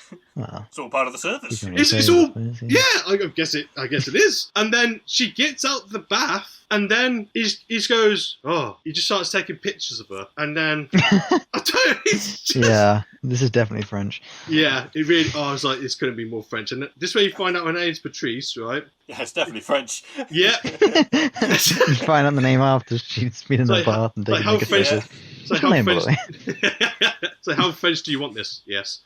But then I think she's talking about herself a little bit. Then another woman appears at the doorway. I swear Patrice she just goes. I'm like, what is this? Why is this? Is this like a thing? And then... Okay, just before you continue, Foley, I can see that you're slightly exasperated. I've just got a single question to ask. Okay. Would you say this film is more fucking nuts from what happens than Zardos? In a strange way, yes, because... Oh, we're okay. strap in some more into Well, fucking time. I don't know if me saying it's going to do any because watching it, I'm like, okay. Like, I'll see if it I could be wrong. You could be like, no, that's definitely more tame. We say that and it'll just like Clockwork Orange, and we're like, oh my god, this is so much weirder. The fuck, and he's like, keep watching, it's getting weirder. It's too French for me. But it's like, when a woman comes in, I think she starts asking him questions like, oh, they refer to people outlanders. So like, oh, you're an outlander. It's like, yeah. Be quickly, Outlander. Can I just- Go away. And also, Ivan has no personality. Just to let you, there's nothing I can do to justify him. To be honest, so No it's like, personality, Outlanders. Have I just made you watch a sci-fi Morrowind? I think you might have, yeah. Well, hang on. I leveled up personality way high. Oh dear. That's bad. No, just know it was not worth listening to. Yeah, so they're talking because she mentions a festival. Yeah, it's like there's a festival happening. Apparently, like it's a big one that attracts Outlanders to come and visit Alphaville. And he's like, no. Okay, guess that's the answer then. Like, sure. And then Do you want to come to the festival? No. Oh, I ain't got time for fun. you're an interesting one. But then he has like a little device that like JJ kind of, for Spider-Man, like is calling in, but it's a Secret Service. But he sounds, JJ. Joan Jensen. Jensen. Oh, Give me right. pictures of Spider. Right, okay. So in this case, I was like, is it MJ or? might as well be. Might as well be. Just calls and you just get like, Shimon, and that's it. Shimon. Every time. Yes. That's the calling. Shamal. But like, it's definitely his boss who is from the Secret Service or whatever it was. Yeah. His very specific voice, like from what he sounded like. Power Rangers, Mighty Morphin. Mighty Power Morphin Rangers, 5. Yeah, like the lion villain, like with the gold armor. Like the lion looking. How he speaks? He sounds exactly like that. Right. I was like, Can you do an impression? Give an impression, go on. like, oh yeah, we're gonna get so we're gonna get the Power Rangers. Oh, it's like it's like they're trying to put on a deep voice and sound rugged. I was like, just put the narrator on. He's got the voice already. Like again, I don't know what he's saying. I think he's just saying you need to do this, do that. You need to get. And then I was like, okay, yeah. So what it is? So the woman, she goes, I need to go somewhere now. So he just leaves the room and heads towards the lobby, but the woman's still with him, like the one that just appeared at the door. So in this, it seems like that's their job. It's like a dystopian, I'm guessing. Like these women don't really have a purpose in this. Like they're just escorting men, and they have no concept of love. They have no feelings at all. Yeah, so they don't know what feelings are. But this scene really confused me. Can you teach me the human emotion called a kiss? What is a kiss? Oh yeah, there's this loud music that always keeps playing. I swear it's the exact same sound. If it wants to be dramatic, it was like they're just walking down a corridor, like there's nothing going on. It's like, I was like, thank you for warning me like there's nothing happening at all. Oh, her name's Natasha, this girl. And she goes, oh, I'll get the keys for the car and I'll give you a lift. I was like, oh, that's nice of her, fair play. Do you know what she does? Please tell me she just picks them up. No, I wish that was the case. So I don't know why this happens. So he waits at the door. It films her going over to the counter, getting some car keys. They leave the hotel, then get into a taxi. What the fuck? She's not even driving. Someone's driving, and they it's just the fact that she's just sat at the back. I was like, what was the purpose of that? Did they just change their mind halfway through? Like, oh no, she can't let you drive. Get someone else to do it. No, she'll crash. She has no concept of love. She has no concept of fearing the road. Can you drive safely if you don't have love? I just wondered why she got the keys. Why was that for? Was it just a gift to the taxi driver? Like, you've got your keys, mate. Maybe. There you go. It's like an advanced chauffeur. Yeah, it's like you're doing the job for him. Like, You normally park for you. This one just drives for you. Personal So valet is the one who drives parks for you. Chauffeur would be just be the one that drives for you normally. The concept of going like, my keys, concierge. Oh, thank you very much. My keys, chauffeur. Thank you very much. It's like pass the parcel, doing your job. You're literally just the middleman for kees. Yeah, pretty much. But hey, chauffeur, I've carried these keys more than 5 meters. You need to park closer next time. Otherwise, you will be throw fine. them at his face. No, she gets someone else to throw it at him because clearly this is how this world works. Like, I don't want to throw it. Ivan, my arm hurts. Throw these keys for me, please.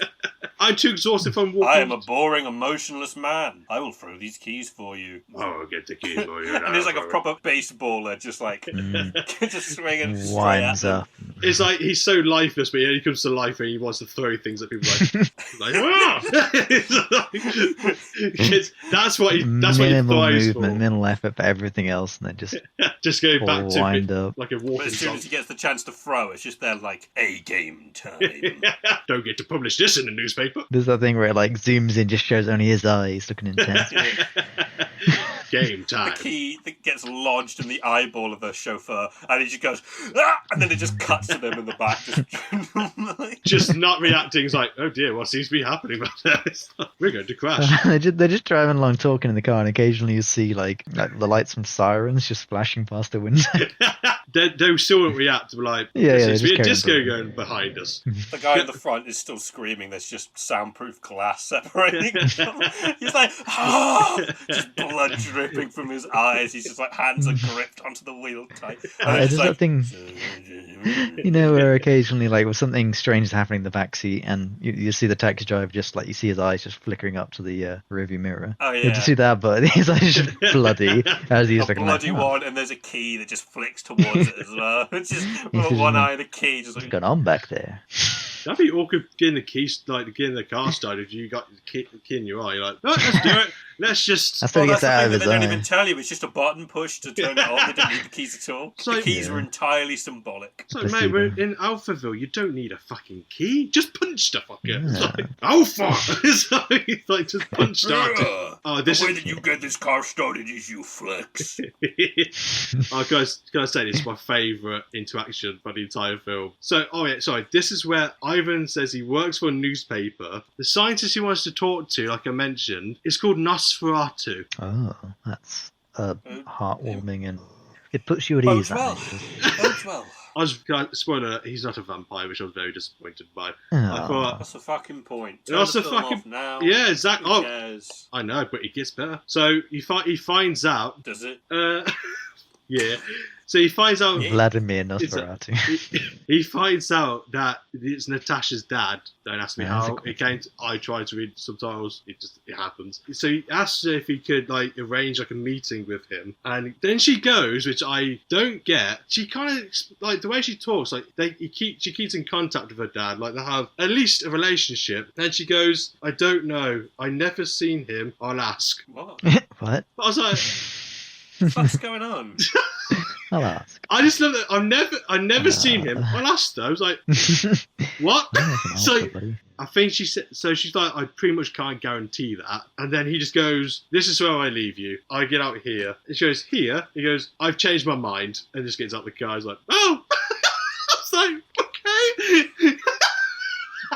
Extra bonus points if he's on the highway and he just gets off and another car just slams straight into it straight away. Like, drop off here, literally, just crash right into it. Walk off a cliff. It's just such a bizarre interaction. The fact, like, I don't know. It's just how he did just change. He's like, "No, I want to go out here." It's like, "Yeah." It's like, "Yeah, I've changed my mind. I'm bored now." Like, okay. And then, yeah, he gets off and he goes to this building where there's like, you know, like the old-fashioned phone booths in, but like you got like a line of them. There's a guy at the phone. He couldn't look more mysterious. It couldn't be more obvious. The fact I'm going to attack this guy. He just has the look. He has the body language, and then he doesn't attack him, and he goes, "Have a nice day, sir," and just leaves. yeah, I kind of wish that was. I thought it was going to throw me off. Like, he's not going to attack him. He does, and again, I think he pulls him into the phone booth, just uses one hand again, and he's dead. He's just down. Phone booth scene was interesting. He goes into the booth to make a call. A man obviously going to attack, pulls out a knife. I think even before going, like, trapping him, he just was like, "You haven't really thought this through, have you? Like, you could have trapped him What in he there." should have done is got the phone cord, wrapped it around the guy's neck, and then just sort of like strangled him to death with it, and then gone to the next phone booth and gone, "And a few hang-ups with that interaction."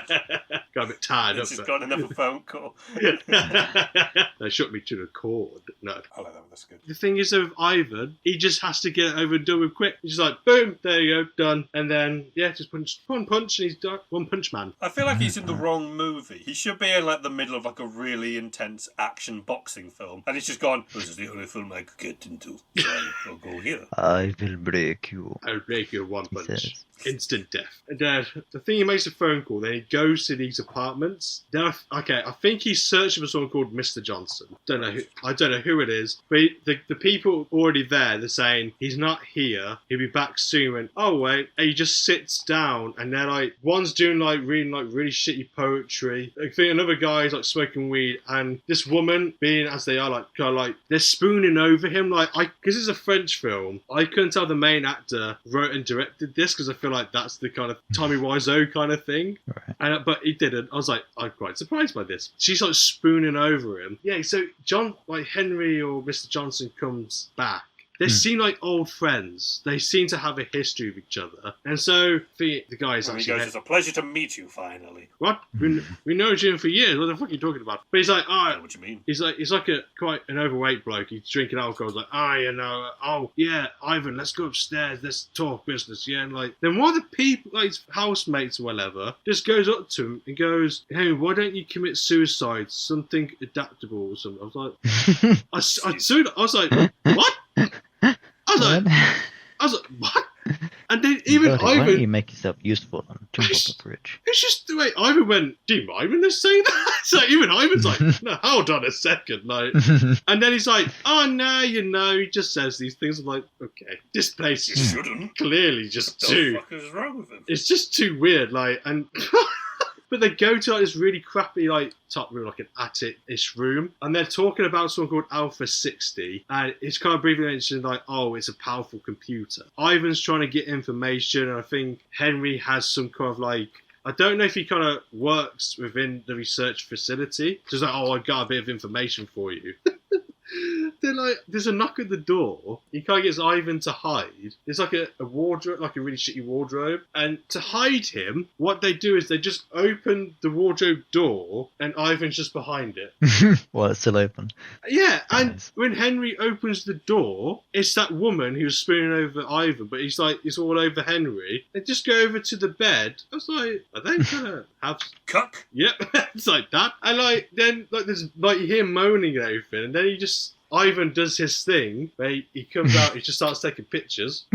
And bear in mind, the flash is on, so it's like, I can't tell if he's meant to be sneaky or he just doesn't give a fuck. He's like, oh, taking a picture of that. Something happens. Like, I can't remember what happened with the girl. I think she just kind of... I think Henry starts having like heart problems, and the girl just kind of like, well, not my fucking problem. Just kind of goes, and he's like, Henry, like, I need to know about this Alpha 60. I know you're dying, probably so much alcohol, but like, he just gets stuff from underneath the pillow. It's like, he asks, why are they doing, like, what are they doing? Why are they making this computer? And Henry actually forgets what why means. It does actually play in. It doesn't, not a I great thing. don't speak But- Russian. Speak French, you asshole, you photographing Wally. But they're like, You voyeur. but the plans are, apparently they're planning on killing Natasha's father. Ah. And then he just dies. He just thaws. I think Henry just dies of a heart attack. It's like, yeah, fantastic. I think I just got distracted. I just went, he just dies. Ivan reads his notes about the... As, Thank I was you like- for finishing your thoughts. I think I got to the point I was Follow like, 16. oh, something else is happening now. Let's see what's going on. So I clearly got no time to write down. So I think he finds out where these people go. And I think he finds out Natasha also goes to this building where, it feels like a cult thing about Alpha 60. The narrator, who's on his 10th lighter, has a 2 to 3 minute monologue giving the audience like a history lesson and maths talk. He goes, if I was in English, he's like, 1 + 1 = 2, but we forget about the plus. I was like, the fuck is this? And he's like, What? and he goes, the meaning is lost. It's like worse than that. Like, but he does this thing as well. Literally, I was grinding my teeth. He got this voice, and then you hear, and then, I don't like this guy. Why can't they just turn off the audio when he's licking his lips before he does his talk? I don't like it. And he's talking about he says something about before humans became a thing. He's like, before us, there was no one. It's like, Yep. It's like- yeah, you're right. Ivan goes and he just walks into the building, goes into the room where they're all sitting around. He sits next to Natasha. They start watching the video, the whole 2-3 minute monologue about 1+1 and all that. This is the only time I've actually sided with Ivan, right? So when all that 2-minute weird thing is done, it cuts to Ivan alone, waiting for Natasha to finish that course. She's like, oh, how come you didn't stay? Like, why'd you leave halfway through? And I couldn't understand what he was saying. I was like, you know what? Neither could I. It's like, you know what, Ivan? I agree with you on that one. Yeah. Then, yeah, I think Natasha replies, life and death found in the same circle. So it's, I guess, Cycle. it's like, The context of that is just like, why did you leave? I couldn't understand what he was saying. And then just life and death found in the same circle. All right, I didn't understand what he was saying. You saying it again to me doesn't help. yeah, it's like, in a weird way, she's trying to say, this is what I think she's trying to say, that like, oh, we just got to accept, Citation needed. it's like, oh, we just got to accept it, it's just part of how the cycle goes. Like, yeah, thanks for that, we kind of know how that goes, yeah. This is my favourite, it's my second favourite bit. He goes, oh, let's go somewhere. It's like, okay. So he walks in front of her, opens the door, and oh, he's got to be a gentleman. He's got to, go through. He just aggressively pulls it open, like all this life, and he just walks through the door. And she just walks behind him. It's like, what was that? It's just like, me first. It's like, okay. It's like, no one's racing you, mate. It's like, Jesus. It's like, okay. I can't remember who says this, by the way, but there's a quote. It's like, I don't know if he's asking her this. He goes, why does everyone look sad? I think they're in the taxi, not the car that she's driving. And then, she just goes, because they lack electricity. What? Either my dyslexic brain has misread that, or was like, okay, this is is it trying to be a bit too dystopian? Like, I'm going to give it the benefit of the doubt. Maybe it's like they're missing a spark. Yeah. Is what it's supposed to be. yeah, true. Giving the benefit of the doubt. Maybe it's supposed to be they're missing a spark. Or it could just be that they're trying to insinuate that they're all fucking robots. Yeah, probably. Oh, yeah. They might just not have the money to pay their electricity bill. They're just lounging around here. What would be really entertaining to me, that has been pointed out by Rosie, is that your translation could also be fucked as well. Probably. Yeah. Because So that means you watched a film that made no sense, with translations that make no sense. yeah. Which would be really entertaining. It's the only thing I can find of subtitles, and I gave it a go, and I bet it's not even that. Honestly, I don't even blame you. But I mean, I did notice when I took a very, very brief gander at the Wikipedia page, is that the main character is called Lemmy Caution. Not Ivan. So they've Lemmy Caution. localized the names. I guess, yeah. So probably. I imagine Natasha's probably not called that either.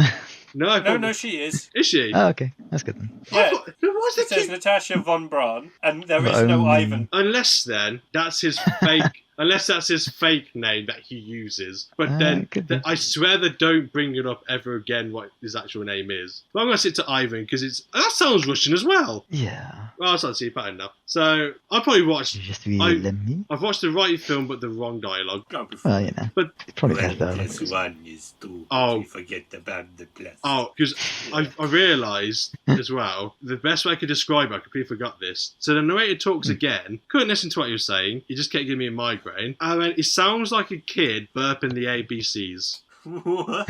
So you know when you get that, like, I'm not going to burp, but it sounds like that, but that's actually how he talks. Amazing. I was like, it's the fact he licks his lips, though, before he talks. Like, nah, don't like it. Jesus Christ. I could just imagine a wrinkly old man having a cigarette, just doing his lines as he's speaking, like blowing smoke into the speaker. I'm like, no. Oh, so they go to this another event, right, which I thought looked normal until it carried on. I love but it looked normal, and then something weird happened. It seems like, because you got some security in there, like security guards, it seems like a really sophisticated event that you have to have special access to. So again, him being a news reporter, double agent, I'm guessing because Natasha has some links, or because of her father, they waltz right in, And like Ivan, if that's his real name, he just starts taking pictures up front of the guards. I'm like, are you actually, if he's meant to be a double agent, you're awful. They should run up to him and go, yep, take a picture of that, take a picture of that. I'm like, your flash is on and you're going right up to them. What are you doing? You're supposed to be secret though, aren't you? I don't know.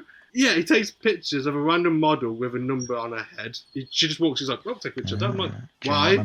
She doesn't look anything important, to be honest, but okay. They get to like this balcony, like it's overlooking like a swimming pool inside. It's like an inside swimming pool. Surrounding the swimming pool, like on the side, you got soldiers armed with guns. What it is, they are preparing to execute people who have shown emotion. So they let people say their bit and they get pushed into the swimming pool and you got these swimmers just go over to them and they start stabbing them. It's like, oh, okay. It seems like, speaking of the film, it seems like a Naked Gun thing. It's like, very majestic, stab. It's like, That's what? such a good image. It's like, what the fuck? And they just start stabbing them. I think there's something like, Ivan goes, why are they doing this? Like, what's going on? Yeah, fucking everyone wants to know that. Yeah, like everyone. Why are they doing this? Like, He what? just goes, plot. It's like, We just, don't know. That's what the script said. we need something shock factor. This is the best we got. She said something like with one of them, this bloke gets killed because he cried because his wife died. I'm like, Fucking hell. fuck it. So, okay, so he died because his wife died and he cried. It's like, okay. But on the balcony, overlooking this lovely swimming event, is Natasha's father, Professor Nosferatu.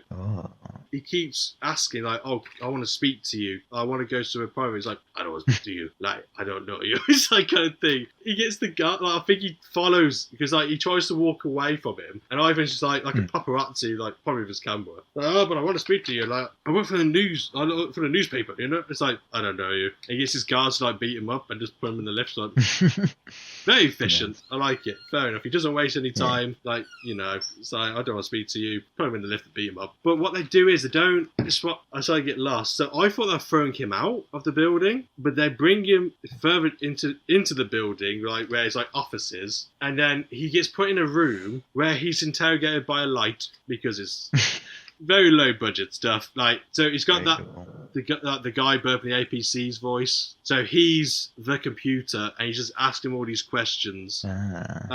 He's asked questions by a light up fan. That's it. He's just got a light. There's a fan there. It's like very high, sophisticated stuff. This is, yes. What did he say? He's just asking Ivan these questions because everyone else in Alphaville don't have a logical way of thinking. But the computer goes, but you do. You think logically. You have empathy. You have emotions. Like, okay. It's like, yeah. It's like, I'm a human. I can't remember how it goes. Like, it's like, you have emotions. That's not allowed. I was like, oh, okay. I thought they would get, okay, because he shows emotions, they're going to kill him then. No. They decide to bring him down to the research fucking thing, right? They bring him to the chief engineer. He just seems like a doctor. Kind of clothing like that lab coat, like, or the long coat. That was it. When he goes into the office, right, a woman's just standing on top of the table. It's like, what? It's just like, okay. And then, I just imagine this is what they thought the future would be like. People just stand on things. Yeah, just intrusive thoughts definitely is the way. Like, he goes, I'm going to stand on that table, and it'll be normal. Okay. So I just want to collect what we've got so far. Is so he's considered weird. Yeah. Here, I assume he's from Earth. You said he's from Earth. Must be. So he's considered weird because he's got emotion on a world that's completely emotionless, and they decide, you know what, we're going to experiment on you and see if we can fix our computer. Oh, it's not. I would have thought the same, but the fact they're just kind of giving him a tour around this research thing, I'm like, isn't he not a threat to you though? The fact he has. Maybe they didn't get the memo. Yeah, like we haven't got this far. Like maybe we should just wing it. Like just show him around. All it is, from what I can understand, is them just going, "This is our chat GPT. Yeah. Say hi." Hello. Hello. And then they just move on. Hello. I mean, pretty much. I'm on my sixth cigarette. I don't know how to smoke. I did find out, by the way, the reason that his voice sounds so weird is because it says the voice of Alpha 60 was performed by a man with a mechanical voice box, replacing his cancer-damaged larynx who wanted to remain anonymous.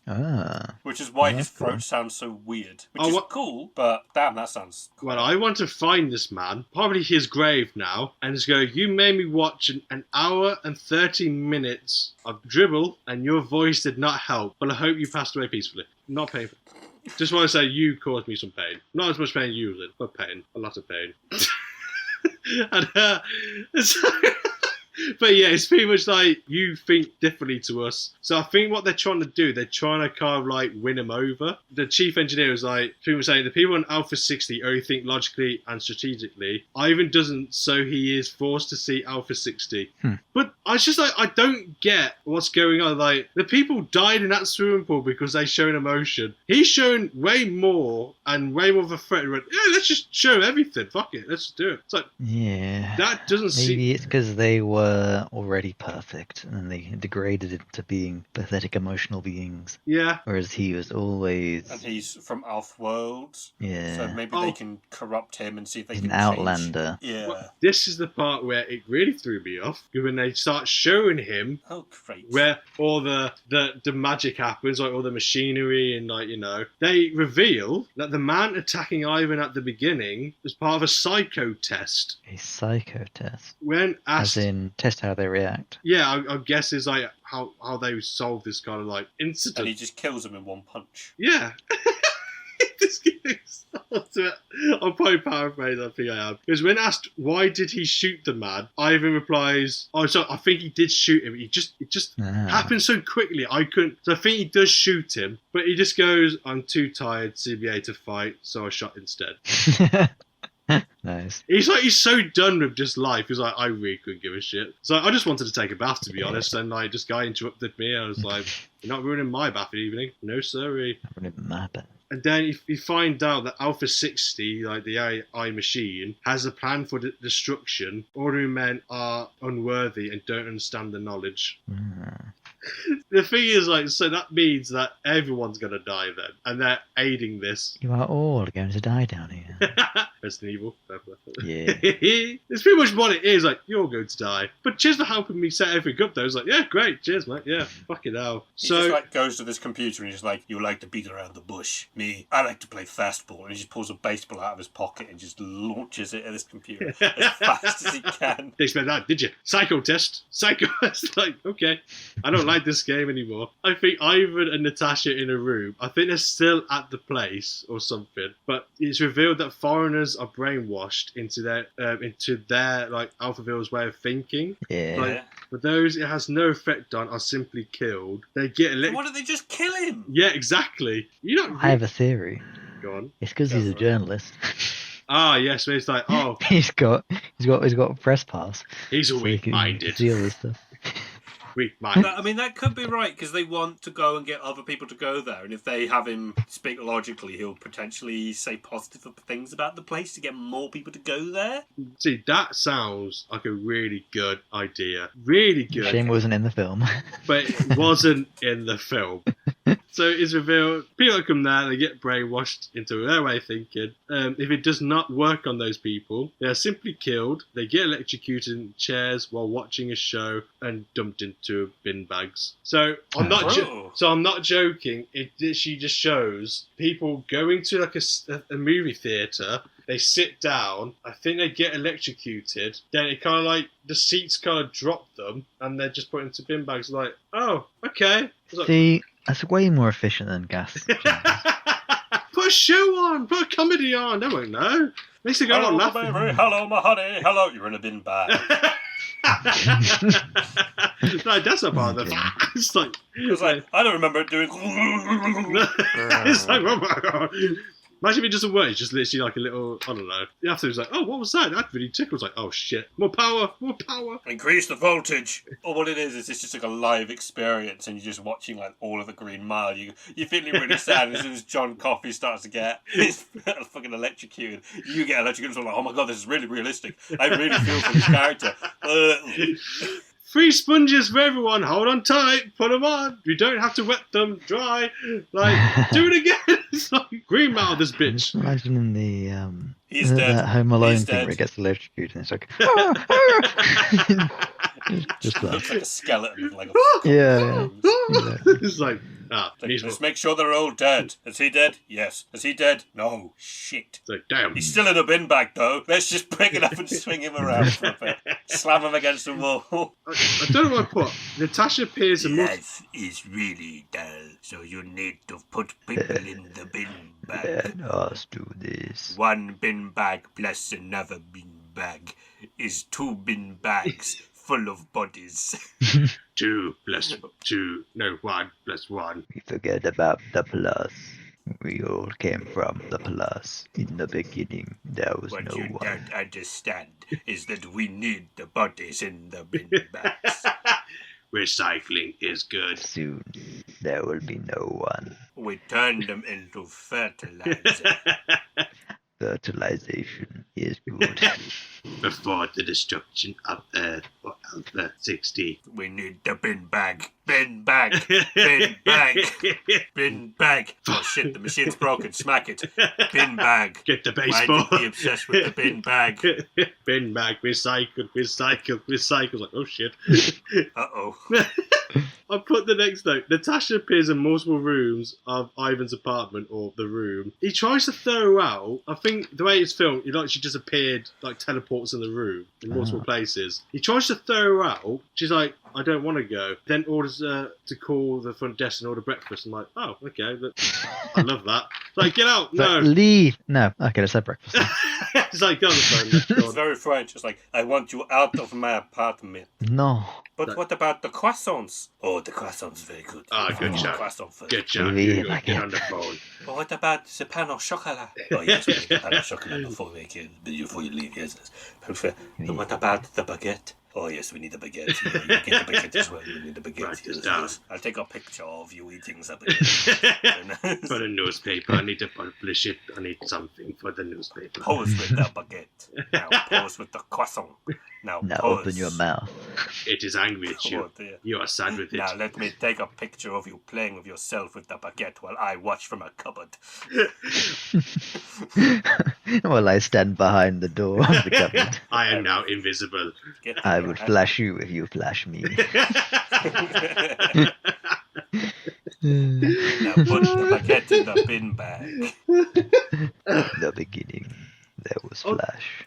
In the beginning, there was the flash of the camera of a man taking a picture of 2 lovers in bed. Behind That the is what we wardrobe. call the Big Bang. The Big Bang blossom. It was a flash of life.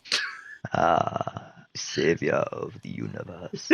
Thank you, Sam. It just sounds like the Emperor now from Star Wars in his chair. I can see you turn to the Alpha side. You underestimate the Alpha. Do it. Get the class The on. new Death Star is fully operational. We no longer use a laser.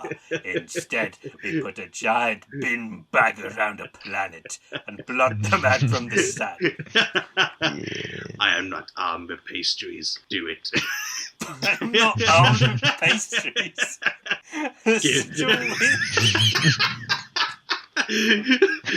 Get him into You your just dessert. got this guy next to him like, oh yes, we need pastries before we can do the thing. Yes, Ah, yeah.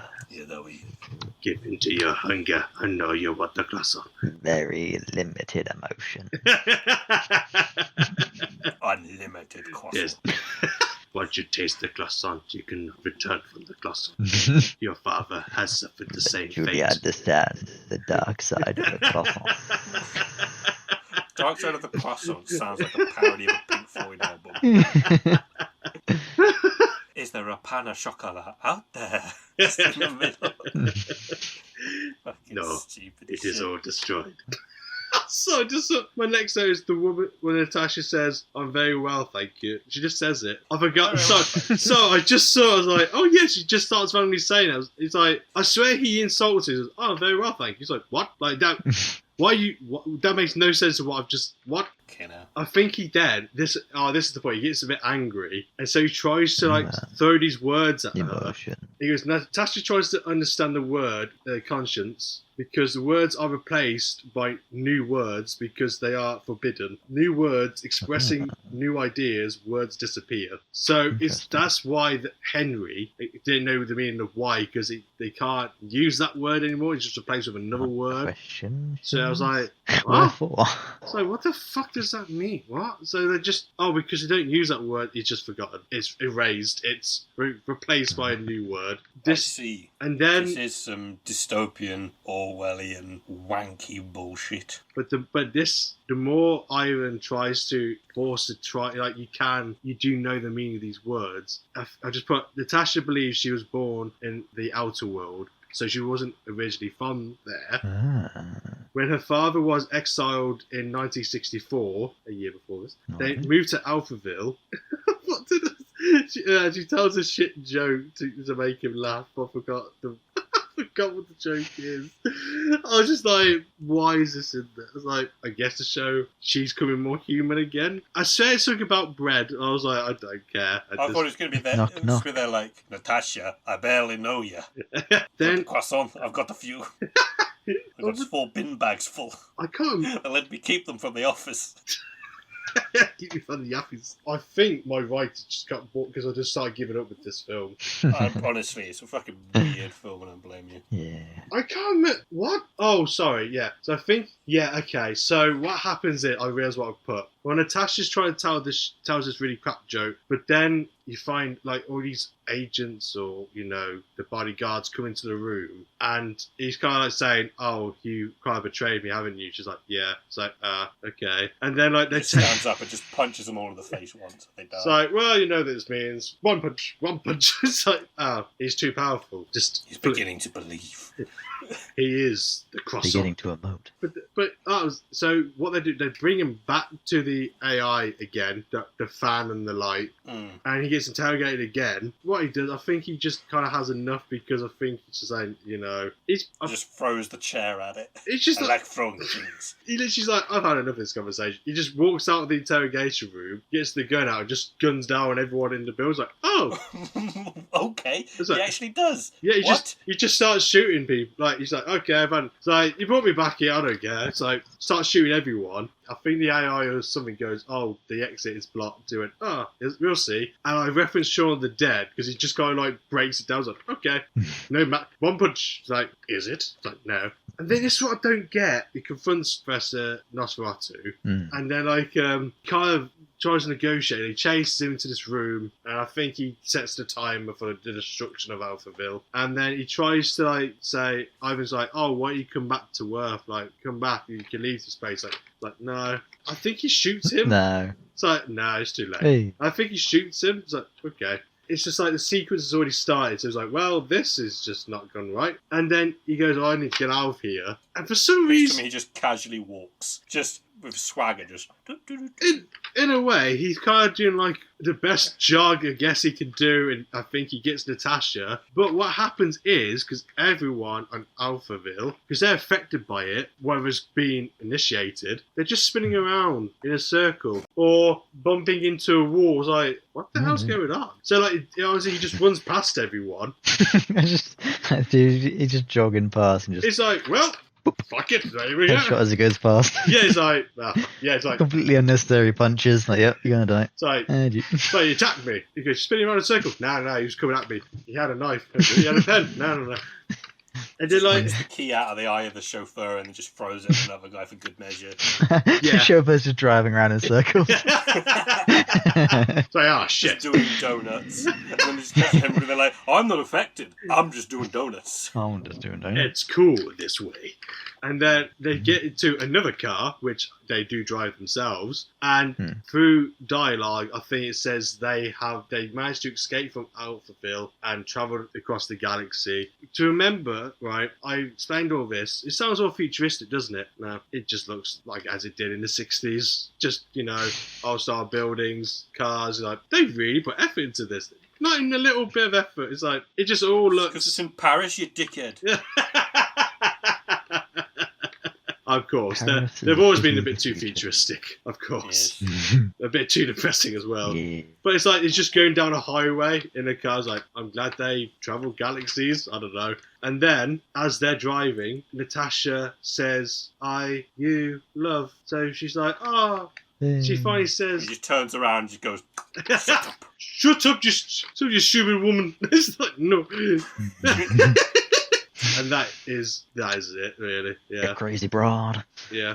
So that's Alphaville, 1965 or 6. Did you have a favourite character? I bet it was the narrator going like, what are you talking about?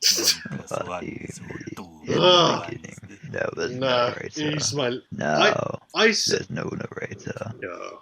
Did you not like any characters in this? Was this film just a giant mess? It was. It's just because I don't know if the subtitles are obviously they probably weren't bang on, but it just seemed like. I mean, honestly, it could have just been right, and that would Yeah. be even funnier for me. If it's just there wasn't anything wrong with them, it's just yep. It really must like, but I'd say, ironically, my favourite character has to be Ivan because he just has so many out of pocket moments. It's the fact he's so reserved, like he's definitely a secret agent, like from the get go. But he's like taking pictures of everything up close, and then he just changes his mind. He's like, "Yeah, we got it here. I've changed my mind." It's like, but the door open. If anyone could find, it's just so funny. It's just how he opens the door, and it's not even for her. He's like, "Yeah, fucking mine," and they'll go straight through. It's like, "Yeah, man, go on, Ivan, go on." Trying to give me 4 words of how this film makes you feel? I do. Is it Chinese? It's. Oh god, you've prepared them. Oh my god. But I want to say it true to what the film does. Yep. Movie, this, hate. Oh. Yes. iMovie. I didn't find that scene. I found a different scene, the one where she's just in every room. Well, That's very strange. So the guy walks in, she's behind the door. He walks into the next room, she's behind the door. Walks through another room, she's behind the door. is this really like in a kind of fancy, like in a fancy kind of place? Yeah. It looks a bit more. I was going to say, yeah, it's in black and white. Yeah, it looks pretty fancy, yeah. If the subtitles are wrong, it still looks like a very boring film because nothing happens really. But it's just what annoys me is how easy it was for him to just go into this place. They're like, oh, we'll just show him. It's like, yeah. then why Classic.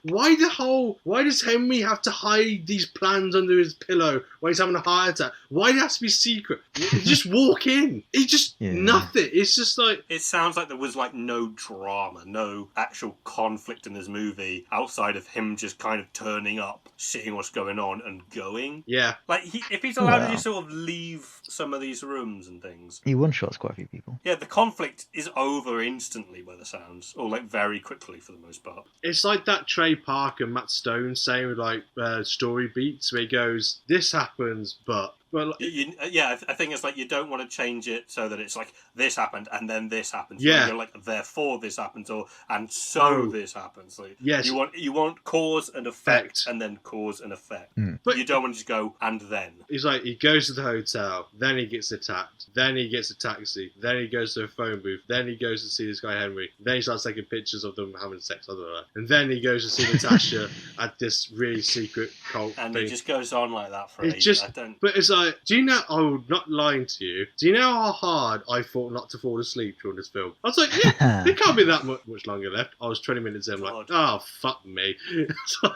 Do you know what's quite entertaining about this movie, Foley? This movie, it sounds like you really did not enjoy it. I think this is one of the higher rated movies I've given you. Yeah, is it? I'm not like It's like a 7 on IMDb. Like, it's a positive rating. I don't get it. Unless people are just pretending to like this film because, oh yeah. And that is actually something that I want to mention during the reviews when I get to it. The one thing that I want to ask you is, what genre did you think this film was? I'm not Comedy.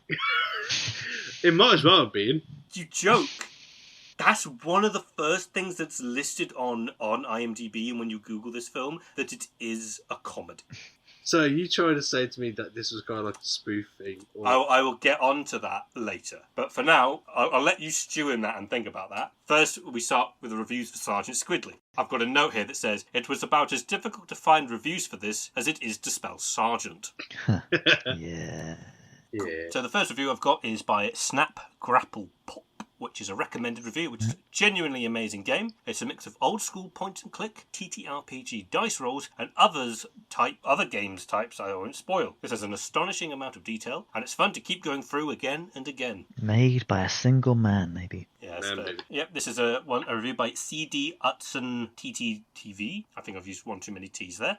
The best detective in town, actually it says the best detective in Down has been murdered, and you've got to figure out the who, what, where, when, and why. You've got 1 week and a long list of suspects. Or, don't. You could just get really good at the saxophone and rebuild your relationship with your child. Find love or go totally rogue. The choices are yours to make. That was a recommended. Very cool. And then there's a recommended one by Trinora, which is, I'm 8 hours in, and I keep finding new and crazy story paths I never saw before. The game is designed to be replayed and explored. I haven't even touched the dating sim stuff, the space station. The same seems bright and fun and cheap and cheerful, and it's all of that and deep as fuck. Tons of character backstory. Octodad murder mystery dating simulator with some jazz. It's so good.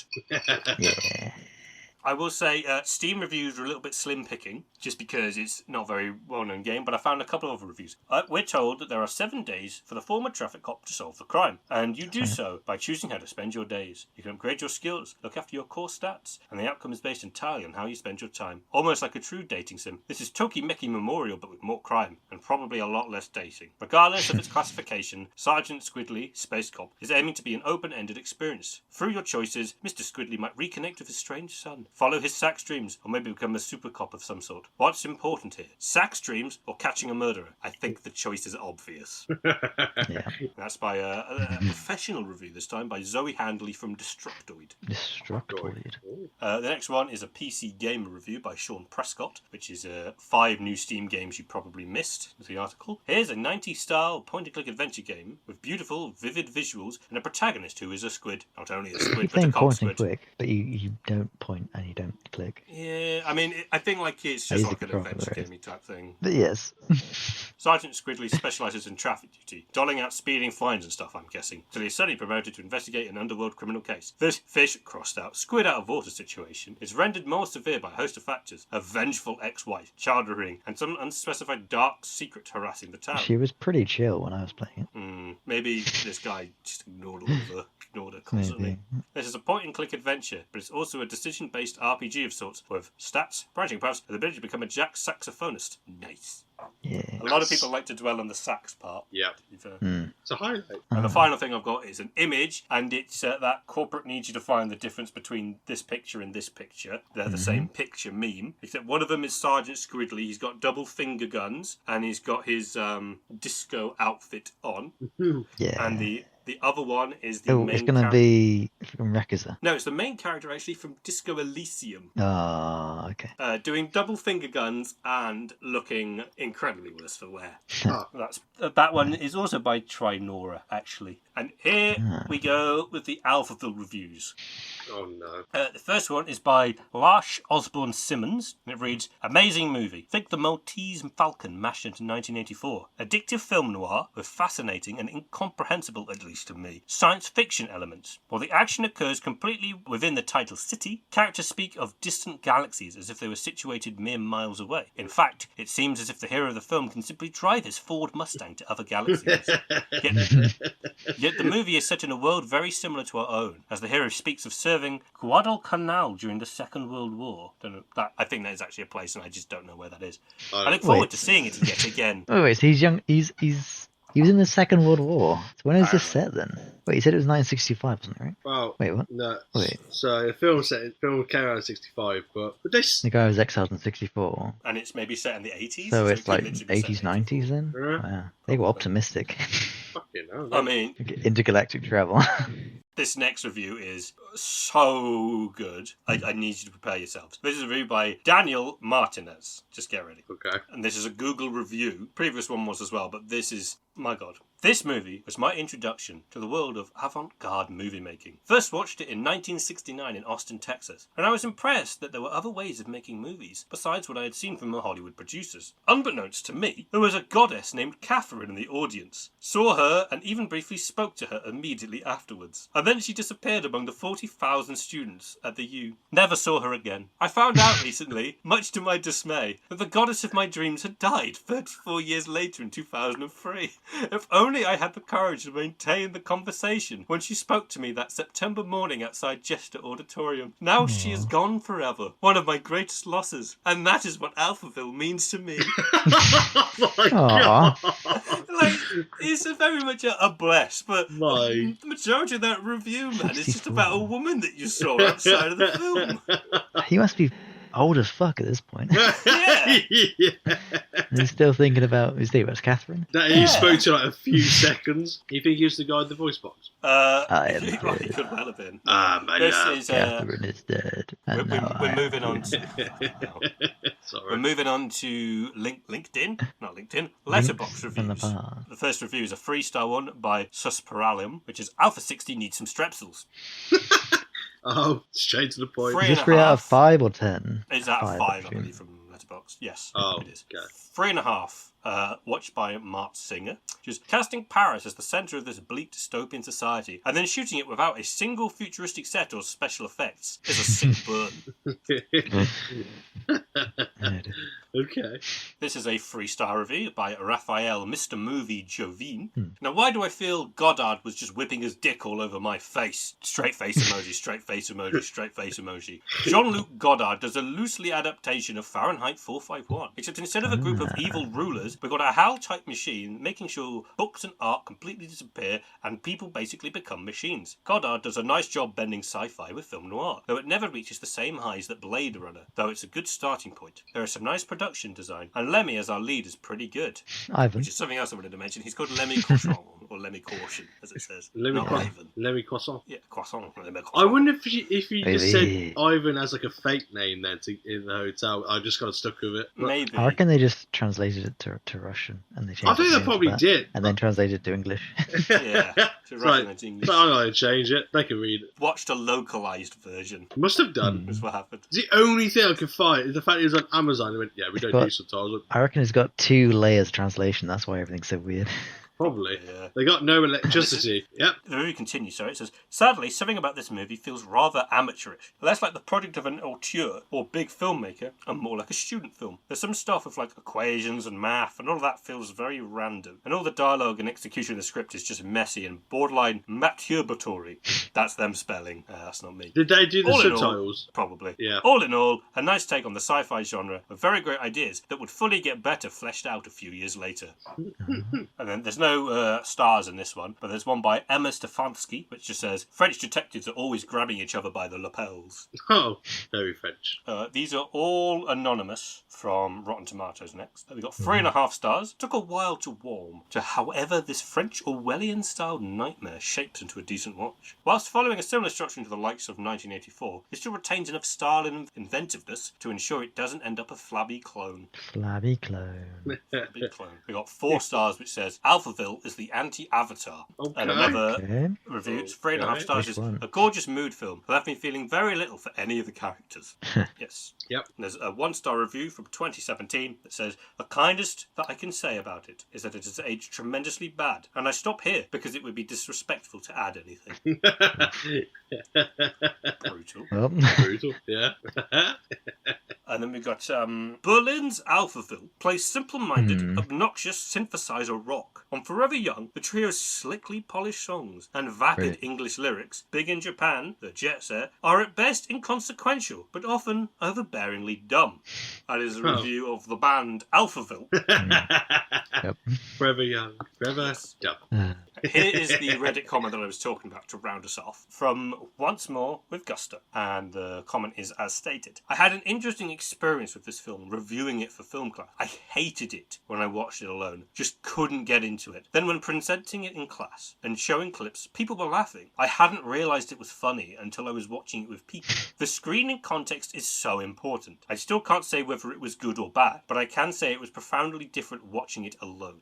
I feel like it's a bit like The Room in that sense of watching it with a group of people and weird things happen, you can laugh about it. But when you're watching it by yourself, you're just like, the fuck? Infuriating. I like to assume that you knew that it's shit to watch alone, and you made Foley do it anyway. This is what I do with these reviews, is I don't look up any of the reviews until I've already given you the stuff to watch. So Yeah. for the next thing that I'm giving you guys, I haven't touched reviews-wise. So I think we'll go now to the ratings. I'm going to say let's go with Alphaville first. I'm not going to do the back and forth one. That confused me last time editing. It fucking annoyed me. That's what you call Yes. a skill issue. Yeah, it is, and I'm an idiot. Yeah. So for Alphaville, story out of 5. And remember, 0 is an option.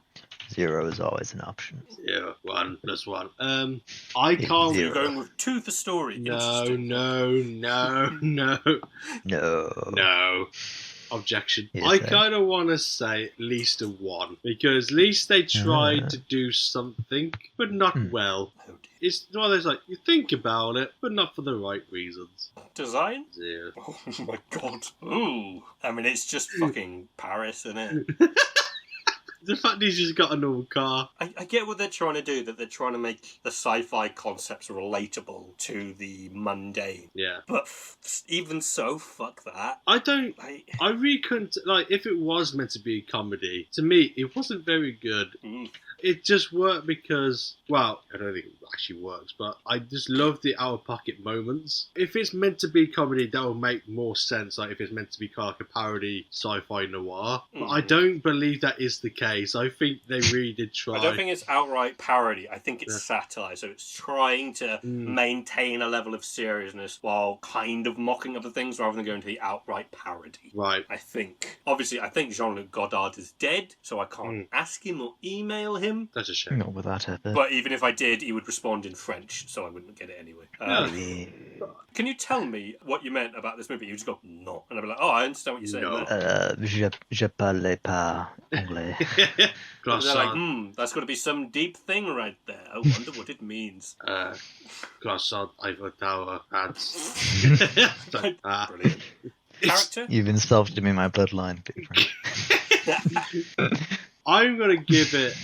I think I'll give it character 1 because it still made me laugh. And it was just, he was, again, it's all for the wrong reasons for me. He was intriguing and he was funny. It kind of made me really, strange to keep watching. I was like, I don't know what he's going to do next. He seems very unpredictable. But yeah, Ivan, probably not his real name, but yeah. Ivan, caution. That is a 2 out of 15. Putting it on par with Cobra. Wow. But better than Thomas and the Magic Railroad.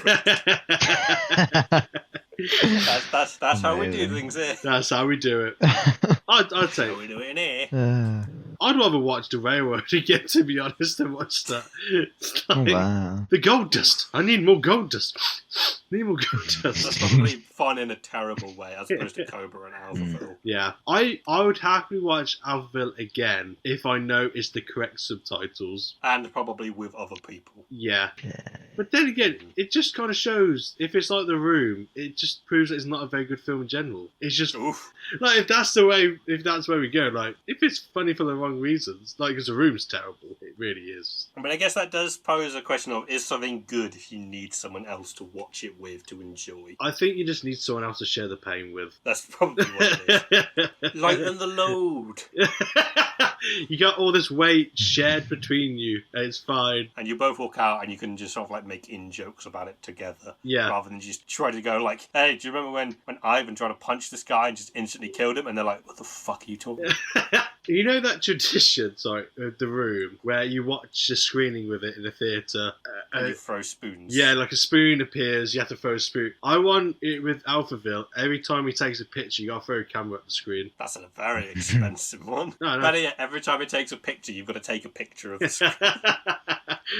That's much cheaper and it's really funny. Try explaining to everyone With the flash why on. you've got with the flash, and you've got to, so like it goes like, and no one can see what's going on the screen for a second. There's just flash from like everywhere.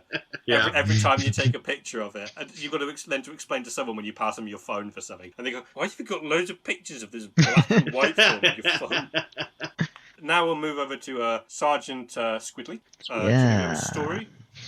I gave it a 5. A 5. Oh, damn. Wow. Yeah. Damn, you really like this game. So I like Nice. the world, Mhm. the characters and the dialogue writing, and the sheer amount of different storylines and plot threads to unravel and go through. Nice. Yeah, Very nice. it was cool, very cool. Cool. Gameplay? Yeah, I don't know. I'm like 50-50 whether it's 3 or 4 on this because it's like it's pretty simple gameplay, right?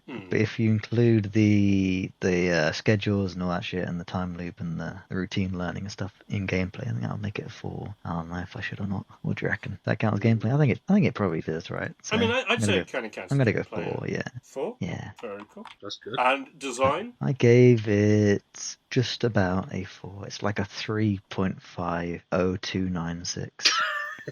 You know, That's a phone number, isn't it? it's got nice pixel art, and the characters don't look like potatoes, which is a very good plus. We've got really cool designs. It kind of reminds me of like Monsters Inc. You know, we got like a very big variety in how they look, but they still look neat. It's got good music, although it could use more variants. Right. Variety. I was going to say variety, but then I read my notes which says variants, so it like melded them together. Nice. I mean, this is, I think, tied for second highest rated game you've given. Neat. That's The highest rated one, I borderline don't count because I already know that you love that game, so whatever. yeah. But it's tied with Brutal Legend for being in the second highest Interesting. in the book. And I'd say Brutal Legend is probably a better game, but this one is really enjoyable. What it is. It's got a mod for it for being like a one-man. You have more thing. freedom to it by the sounds of it as well. Yeah. Playability. Yeah. So, what do you guys think the link was? Go on. The really complicated Ray complex- guns. Well, it doesn't sound like there's any ray guns in it. That's the one I said earlier. Oh, I don't know. Yeah, the shit. Space colonies. no. Aren't they like both detectives? Right. Ah, Yeah. space yeah, detective. Let's go. Nice, Foley. Yeah. I was lying when I said it was really. I didn't even complicated. consider that. I thought it was either that or, again, like, because remember Sam mentioned like a research facility. I'm like, I mine? didn't even know that was in there. I was like, I don't know almost anything about one Yeah. of these properties. I'm going to go as surface level as possible for this one. Yeah, I was thinking about this and I was like, hang on a sec, it's not going to be anything deep because you haven't played it. Yeah, I haven't played it. And haven't you can't look watched up it. anything about it because there's no info anywhere. Literally on IMDb, the first thing that it says on Alphaville is hardball detective as one of its genres, and Sergeant Squidley space cop. It's in the name of the game. To be fair, I genuinely thought it wasn't going to be that because technically Squidley was a traffic warden. so I was like, he can't. I was He saying. got moved up to a detective. I don't think he ever got promoted though. Dude, it sounded like Technically not. it sounded like they had really bad budget cuts. So like, yeah, we just need someone to fill in as a traffic warden. Well, they had personnel cuts. Brilliant. It's just, I love that. He goes, the best, He had stab wounds. the only a good detective is dead, so use a traffic warden to cover his death. Yeah. How do they have one homicide detective? I guess it's a low population place. isn't You it? think they have No more, one else has died yet. That's why They have keep apartment this job. blocks. but I love how Sam still doesn't know who killed him. Yeah. I I'll guess I might find out in the future. I may or may not finish it at some point. I don't know. If I do, I'll consider telling you. Why does he sound like Yeah. Morpheus? Like, if you want to find out who the killer is, you'll have to simply find out yourself. That is my thing. So it's like, this one is here. You think that's air you're breathing? You take the red pill, and you can find out who killed him by playing the game yourself. Or you take the blue pill and shut the fuck up and leave me alone. Yeah. Either way, shut the fuck up and leave me alone. Get No. out of my house, Sergeant Squidley, and stop taking all of my objects. You think that? And you, stop punching everybody in my gallery. Both of you, get out of my house. You think that's a brown ice cube you're drinking? Ivan, come over here. You and Squidley too.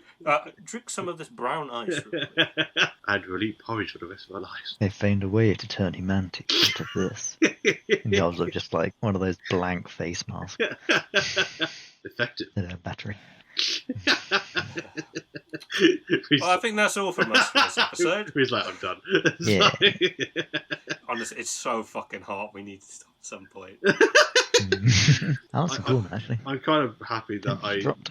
feel really bad as well, the fact we just solved the connection of the Earth. So yay!